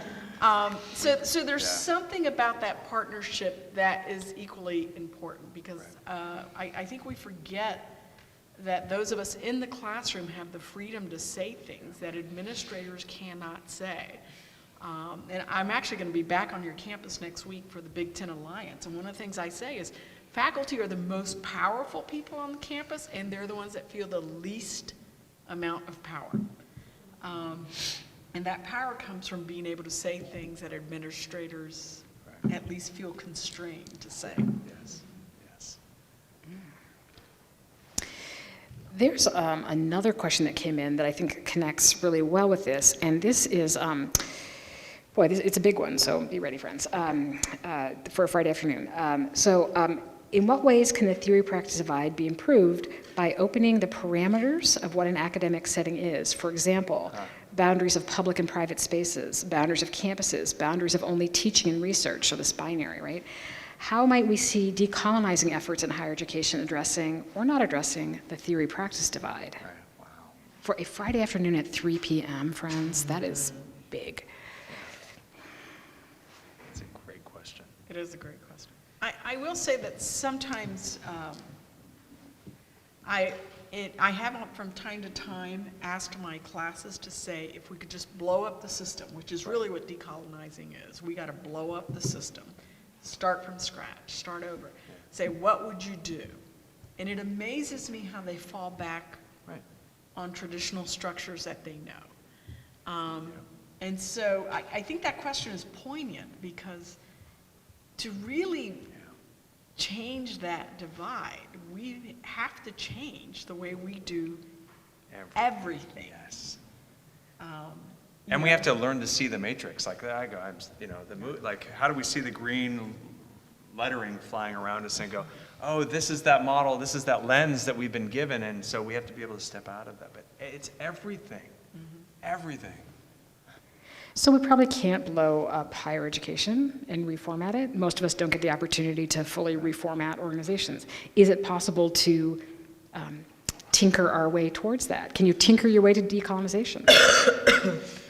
Yeah, I don't know, and I've been thinking about this a lot. So in ACPA, we published a really profound paper on strategic imperative for racial justice and decolonization. And it is profound. It's kind of in this mind-blowing way of kind of beginning to rethink about this. And so this year has been really talking about how do we live this, and how do we run our meetings. So even running a meeting you get stuck in this model about how can we be together and be in community and make decisions and still be a place where people want to come and contribute. And it is a profound idea to really think about how do we take steps in that direction.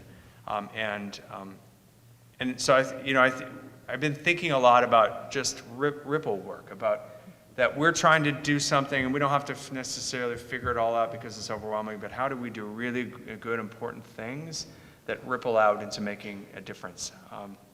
That idea also, strangely enough, was how I approached parenting, because as I faced the reality of having two white boys become who I was entrusted to parent, of just having that really scare the out of me, and really wanting them to not become what I know white men to become. And so I approached it to say, let me try to parent differently, and I'm just going to be on faith that there's going to be a ripple and it's going to make a difference. And I think there's a lot of our work about for us to really boldly, creatively, courageously tinker to start making those ripples, and it can only it can only do good on our campuses. So I don't know if I'm exactly talking about decolonization, but I'm thinking a lot about your comment about blowing up systems, and that as we think about student affairs, and we are often thinking about working with student. How do I help student? How do we not only, or me as a scholar anyway, not only write and think about how do I support this individual, but how is the system upholding structures that are continuing to harm the individual? And what feels less scary is to talk to a student affairs practitioner about how to better support that student. What's very scary is to walk into an office of provosts and deans and tell them what they're doing that's wrong, and how they have to fundamentally change the way that they think about their structure and their system. And that, for me, I think we're so often focused, particularly in our field, on how can we do it better?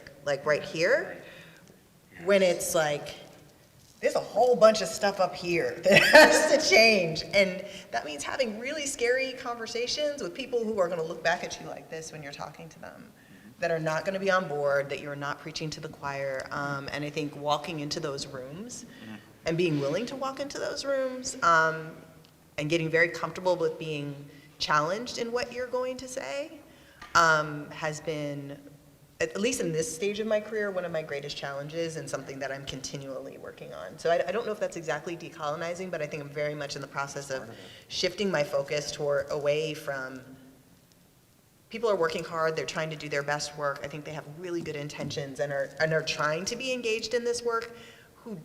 Who doesn't know, and doesn't even know that this is a field and that there are real answers to really profound questions are the people at the next level up. And how do I talk to those folks? I'll add from the perspective, I am often asked, what is a person who does research on Latinos doing in the Midwest? And my answer is always, there are multiple ways to be an activist. And you have to think about if the way you choose to be an activist, who can provide you the platform and the resources to be the best activist you can be within that context. For me, that's been in the Midwest, the one place I said I would never live in my younger days. So we really do have to think about how am I, it's what Kimberly was talking about, how am I an activist every day in some way? And I think most of us would probably say that does happen every single day.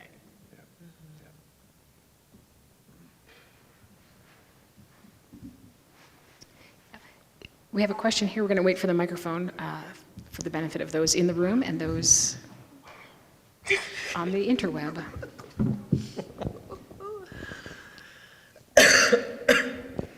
Thank you all so much for the words you've shared. I am that scholar practitioner who's been doing the work for almost 10 years now, and now a doctoral candidate doing the research, and so that's exciting.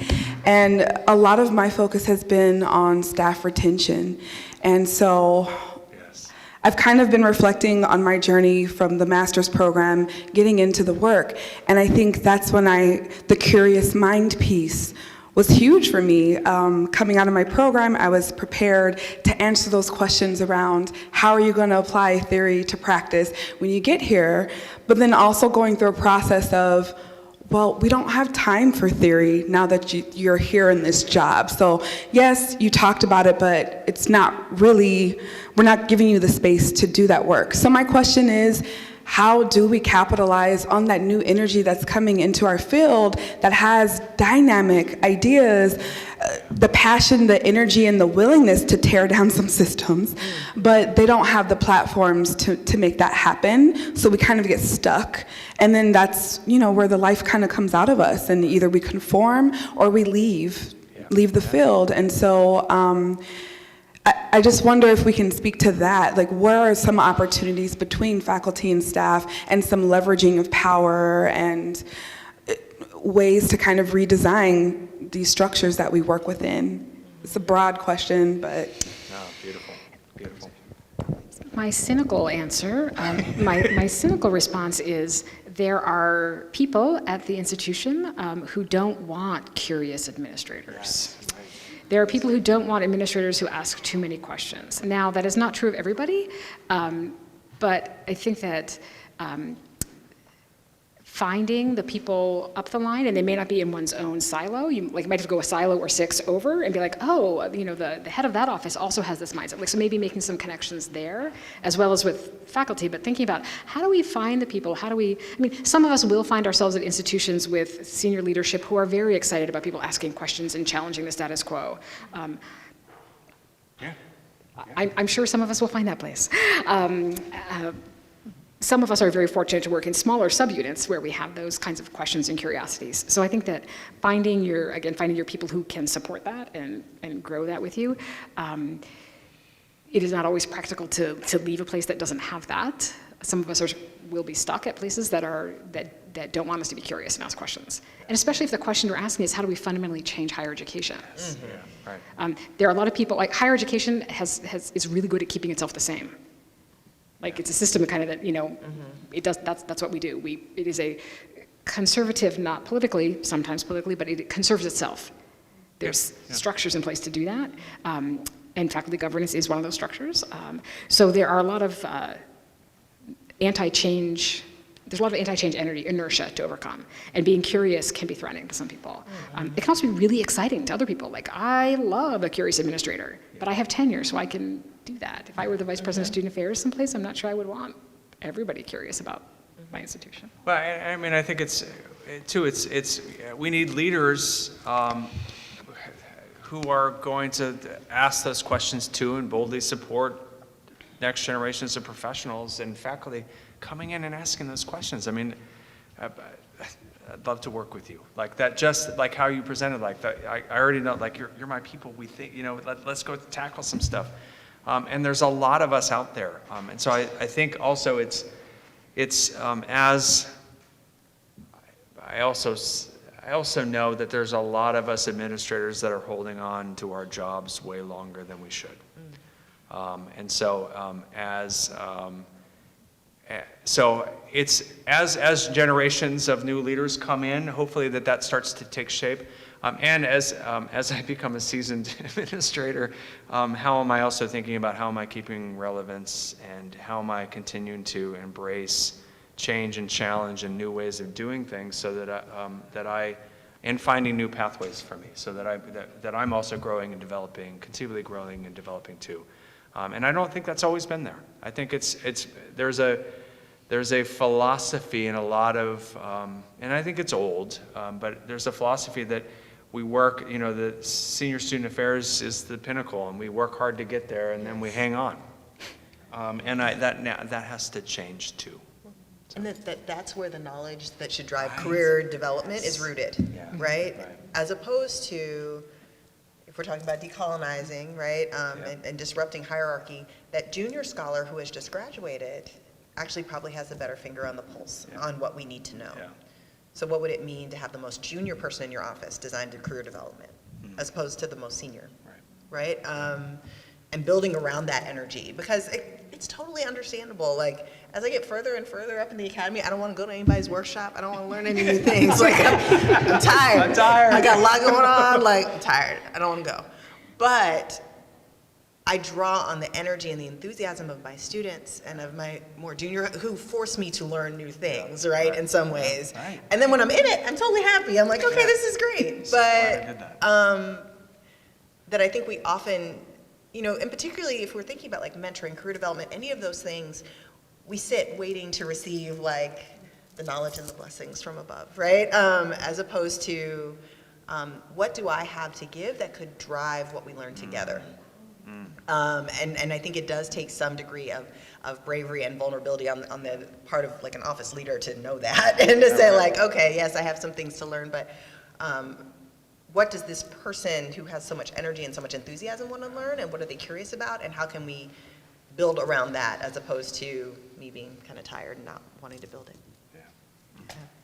I just want to add, one of the conversations we've been having in ARA Division J is how can we promote intergenerational dialogue, which is such an important thing. And so I just want to make a plug that we are accepting intergenerational blogs. Yes. And we're actually encouraging, rather than saying senior scholars, do this, we're actually asking graduate students, please ask your faculty to do this with you.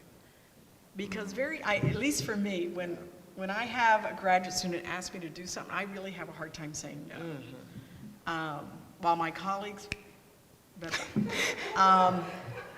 so I think it's a good way to sort of engage that. And I think that's an important piece that we're missing right now. When I said we're fighting at the heart of our field, part of that heart is we're not having sufficient intergenerational, and I have been called on the term intergenerational, but I haven't come up with a better one.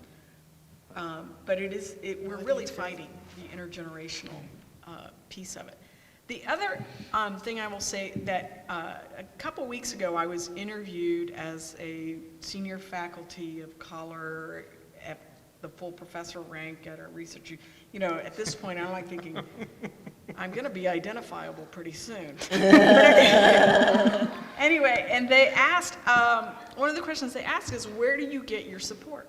Where do you get your, and I found myself saying something that I've been actually saying for years, that one of the beauties of advances in technology is that my major support system hasn't been in my recent vicinity in years.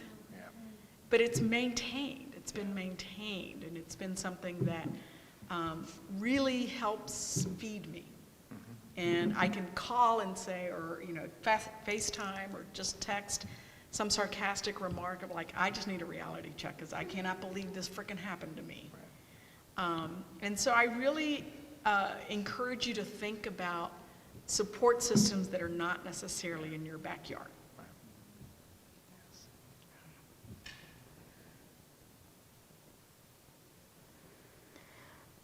Are there additional questions from the room or the text, the Twitters, the Zoomers? I don't even know what to call the thing. Those nice people who are texting or Zooming to Angela. If not, we do have another small group discussion to turn to. We will not have a ton of time for questions after, so. I mean, we will be here in the room and have some questions after, but yeah, okay, we'll have another from the room. Just in case those of you online are like, well, I'll just hold back for another 10 minutes. Hello, lovely panelists. Thank you for being here. My name is Nasib, she, her, hers.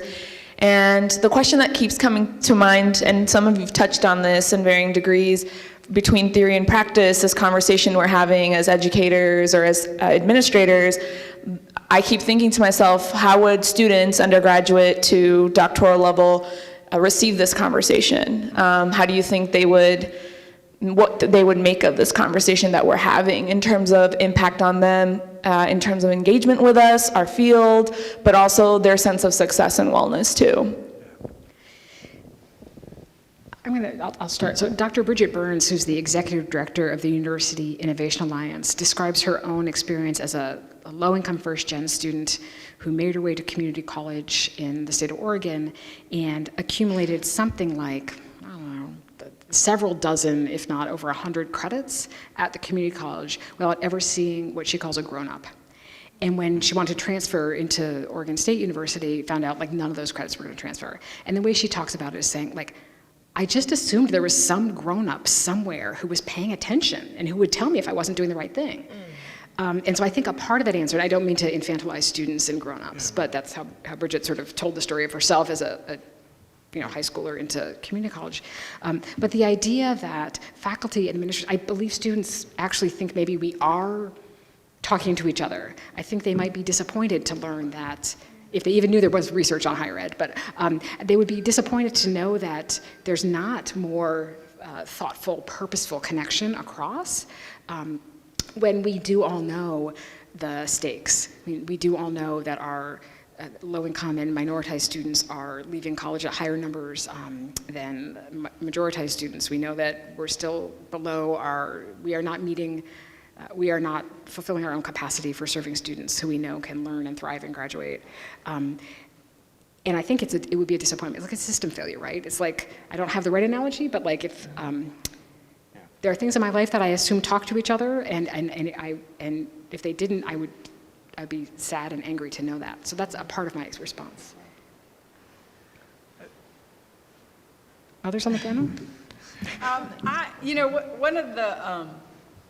One of the things that I often tell students is that the average undergraduate student has no idea what your title means. Right, yes. Even if they're first gen or not first gen, they really are not attuned to it. So I'm not sure the average undergraduate student is thinking about the theory to practice or the research to practice blend.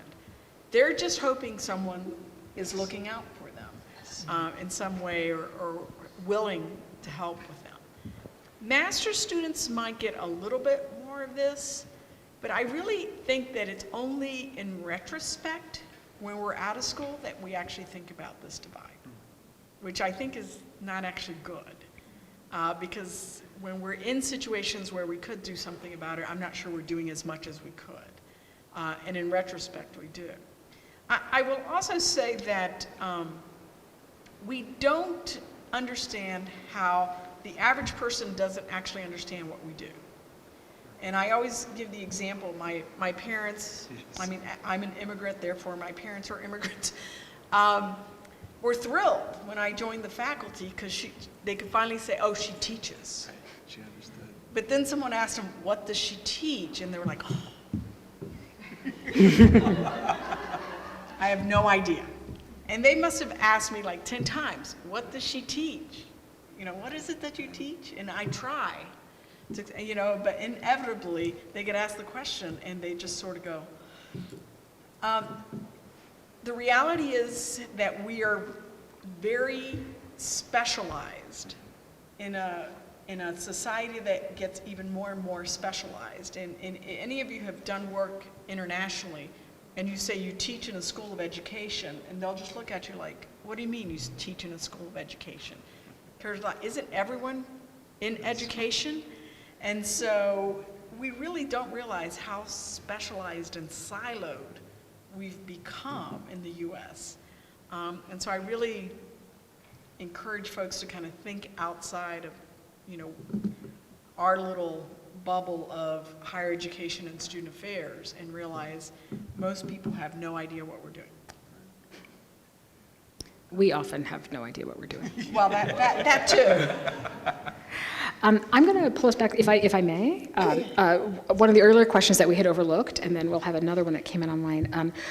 So what if, and maybe I overlooked this question because I was like, oh, I have no idea. So the question was, what, if anything, can be realistically done, or we could realistically do to convince the Academy to reward partnership work? You see why I was like, maybe they'll forget they asked. This is a big question. What can anything be done? What, if anything, to reward partnership work? So I think I always go back to an institution's mission. And that it aligns with our mission to do that kind of work.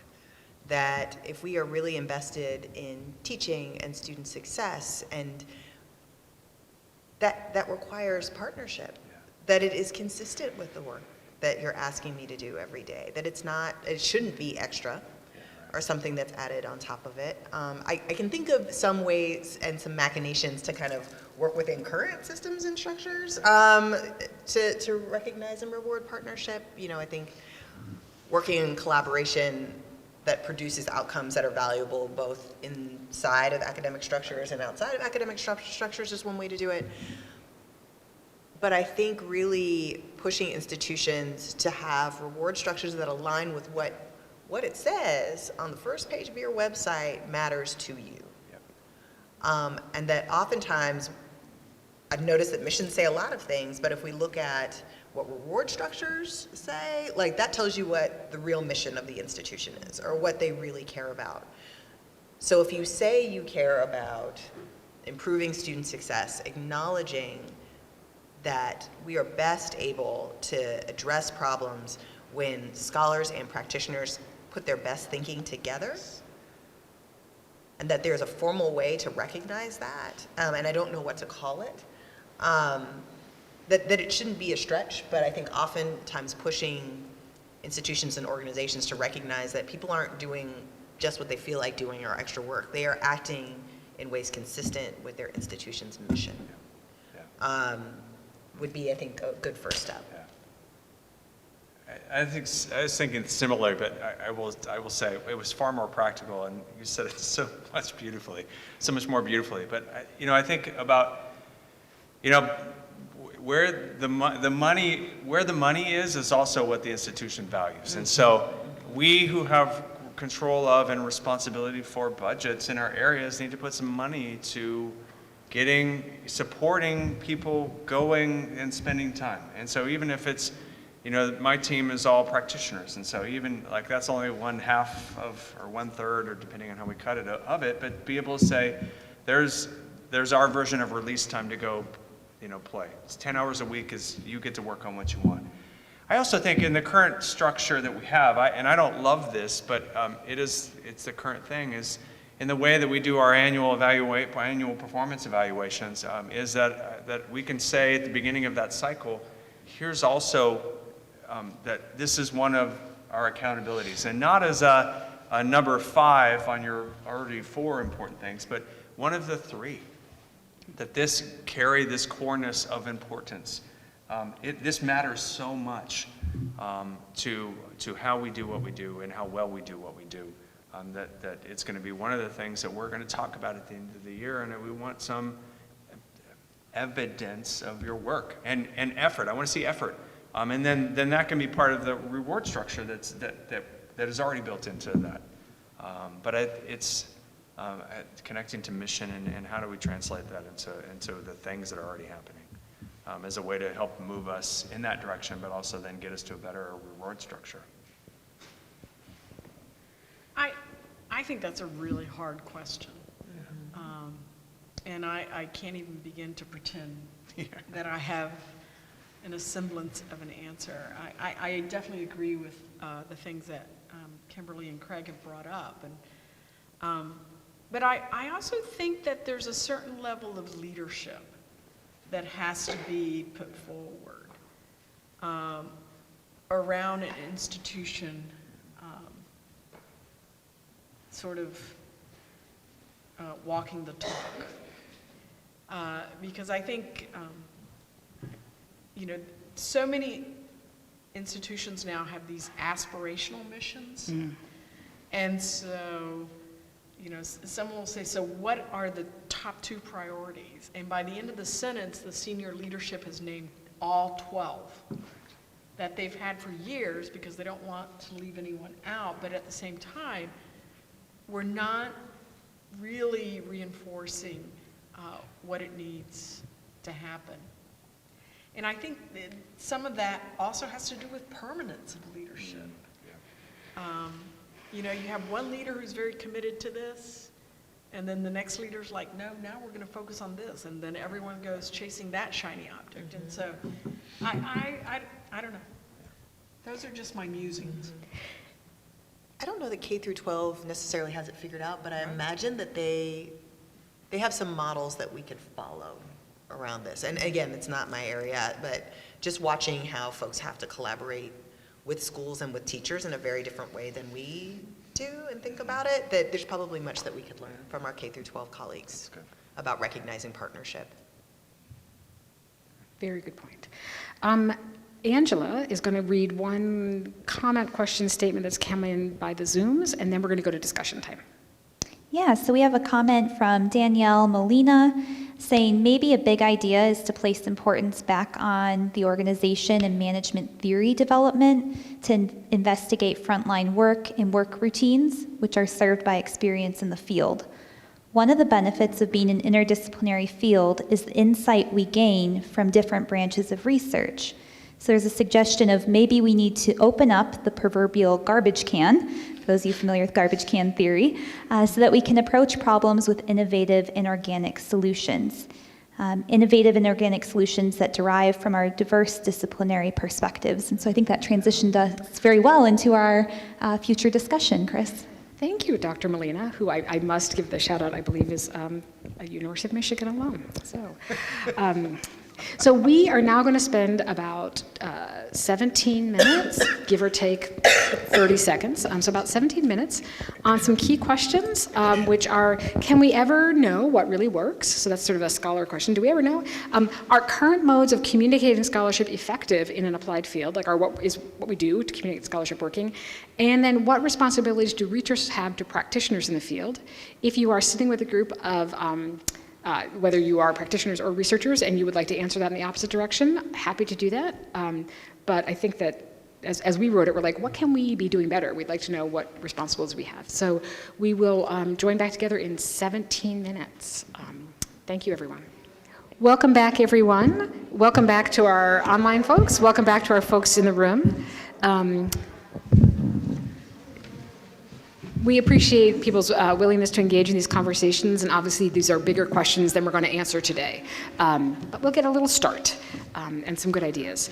So we're going to begin to wrap up now. I have asked each of our fabulous guests who've joined us here at Michigan State to talk briefly, sort of to make our commitment. So we've been talking about this and kind of what do we not do well, what could we be doing better, but we've sort of challenged ourselves to do better, and we've challenged ourselves to sort of each say, to kind of make our commitment. What are we going to do better around this theory to practice, research to policy kind of connection, and work against the bifurcation. I can start. Since everyone Dr. just looked Griffin has down agreed to at start. So the first thing is some of the ideas that I shared today about how we can rethink journals and publications were things that I was already thinking about implementing at the Journal of Diversity in Higher Education, but some of them were just new ideas that you come up with when you sit in a vacuum and say, how could this look totally different? So really looking critically at that list and having conversations with my associate editors about what we can do in my tenure as editor is my first thing, and really kind of committing myself to some of those ideas. And the second is, I think we often think about how can I translate my work to practice? Like if I go to ACPA, or I go to NASPA, or I go to NADAHE, what of my work am I sharing with that audience? I'm going to commit myself to going to those conferences and listening, and not being there to transmit anything, but to receive. So to get a better idea of where my work should be going.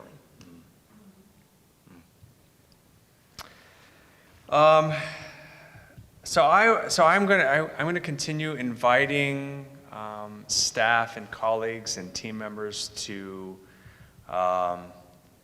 join us with a researcher's heart or finding a researcher's heart and be in partnership with others who are asking really deep questions and want to go figure out how to answer them. I apologize to the staff I work with because I think that drives them a little mad sometimes, but to really continue to ask that of people that I work with. I think that also leads to a couple of things. So I need to also make sure that there's a good reward structure for them to do that. And so I think that's also kind of bridging what do I want to do differently. And so to figure out how to make that possible for the people that I work with. I think the things that I want to do better or continue to grow in would be two things. One, listen more. As we're talking about, am I really listening to the people around me? I don't know that I always am, and so continuing to practice that. And I always think too that there's also the coding, the whiteness and the maleness, and how I was raised as an administrator is also like to think. I think I fall into that sometimes, that I think because I have experience, I know it all. And so I need to remind myself to keep listening to people that are around me. And then I think my next one is I need to go ask the hard questions to the other administrators that I work with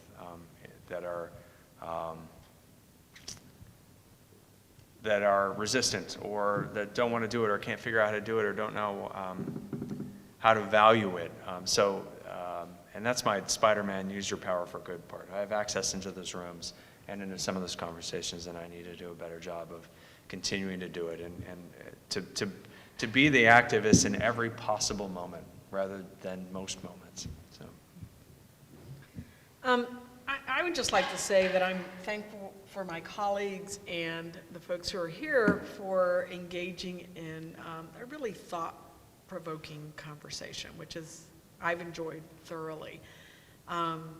So we were talking, we don't really get a chance to do this very often, so it's nice to take a moment and do it. So I think my sort of takeaways in what I'm hoping to do in the future are twofold. One is I agree with Kimberly that translating is very important and something I've been thinking about for a while. I'm still not doing it probably as much as I should, so I need to continue to do that. But the second thing is to really engage with more senior folks, use my gray hair for good, yes. Who choose to opt out. Yes. To opt out from the conversation, opt out from the struggles, opt out from changing things for good, as you put it. So this ability to opt out is not serving us well. Wow. Those are awesome. I was just making this and I had to cross them off. It's like, yes, and. So to offer a few things that haven't been said. One is that I think I'm going to have to say no to a few more things in order to create space to engage more deeply in some of these questions, be a little less busy and a little more engaged. So I'm sorry to those of you I'm going to have to say no to at some point. I do always, when I say no, try to offer other ideas of people to bring in, so that's good. But I think that I have, in student affairs work, we tend to honor the busy and to feel like we are good and important and productive people if we are busy. Sometimes, at least that has been my experience, and it fits into my cultural way of being. So I need to say no a little more so I can be a little deeper in some of these things. And then I think building on Vasti's, I think I'm using the privilege of tenure to ask my colleagues to engage deeply. And then also there are positions I find myself in where I can do things to elevate that scholarly work. When I'm writing letters for other people's tenure files, to really, put a little note on that and say like, you didn't ask me to comment on service, but let me tell you that this thing that this really wonderful early career scholar put under service because your institution doesn't recognize it as anything other than, quote, service, that made a difference where they were. And to really try to maybe push back a little and elevate that up. Don't know how much of a difference that will make, but it is a place I get to be as a senior faculty member in the field, and maybe I can begin to do a little bit of nudging in that direction. So I think I'm going to try that. And saying no. So those are a few things. So I want to just really thank you all for the time you've spent with us today. Those here, those far away, we've been following the Twitter stream. It's been great to see photos of your rooms that you're in. We appreciate that. I haven't been doing it the whole time. I've been focusing here. So I can't wait tonight to go through that, which will be fun. I want to offer some gratitude. So thanks to our participants on our panel. Thank you so much. Wonderful times. Who have left families and been away and all kinds of things. So thank you all, everyone. Our audiences here in East Lansing and farther away, again, thank you so much. This is a time of year that is very active for many of us, and this gift of time for yourself and your communities is important. I want to send appreciation to our staff. So ACPA and ASHE do such amazing things. I imagine them each having like a staff of 47 full-time people in these like giant office buildings, where they are. This is actually not true. There is like a small number of full-time professional staff who run these organizations. So Chris Moody, Angela Hoffman, and Tricia Fector-Gates from ACPA, and then Jason Gilbo from ASHE, who are here and away, but helped us get here today. The bajillion details that I didn't even get CC'd on, I was like, I didn't even know. I also want to send appreciation to the MSU staff and for the Center for Higher and Adult Education, which is the host of our graduate programs, our master's and PhD. But we have IT people, we have people who've been running the stream for us, we've had people logistics, custodians brought our tables, our friends at Panera that we call all the time sort of did our catering for us. There'll be people who will reset this room for the next event. So I want to say a particular thank you to the staff who work so hard all the time to make our campuses work. So thank you to everyone. I hope those of you who are celebrating homecomings, as we are here at Michigan State, have great homecoming weekends, and everyone enjoys the rest of the year, safe, happy, and healthy years. We will see some of you at the ASHE meeting in Portland, Oregon, November 14th to 16th. You can go to ashe.ws. I think that stands for website, and get information on how to register for that conference. And March 2nd to 5th in lovely Nashville, Tennessee, ACPA will have its convention, and you can go to myacpa.org for more information on that, or you just Google these things and you'll come up with them. But we really hope to see more of you to keep these conversations going, and maybe those who have been on this, the live cast or are here, kind of connect up with each other. It's like, did Craig still do that thing he said? Did Vasti and Kimberly and Chris, did they do those things? We would love to hear from you then. So thank you so much for joining us, and have a lovely afternoon.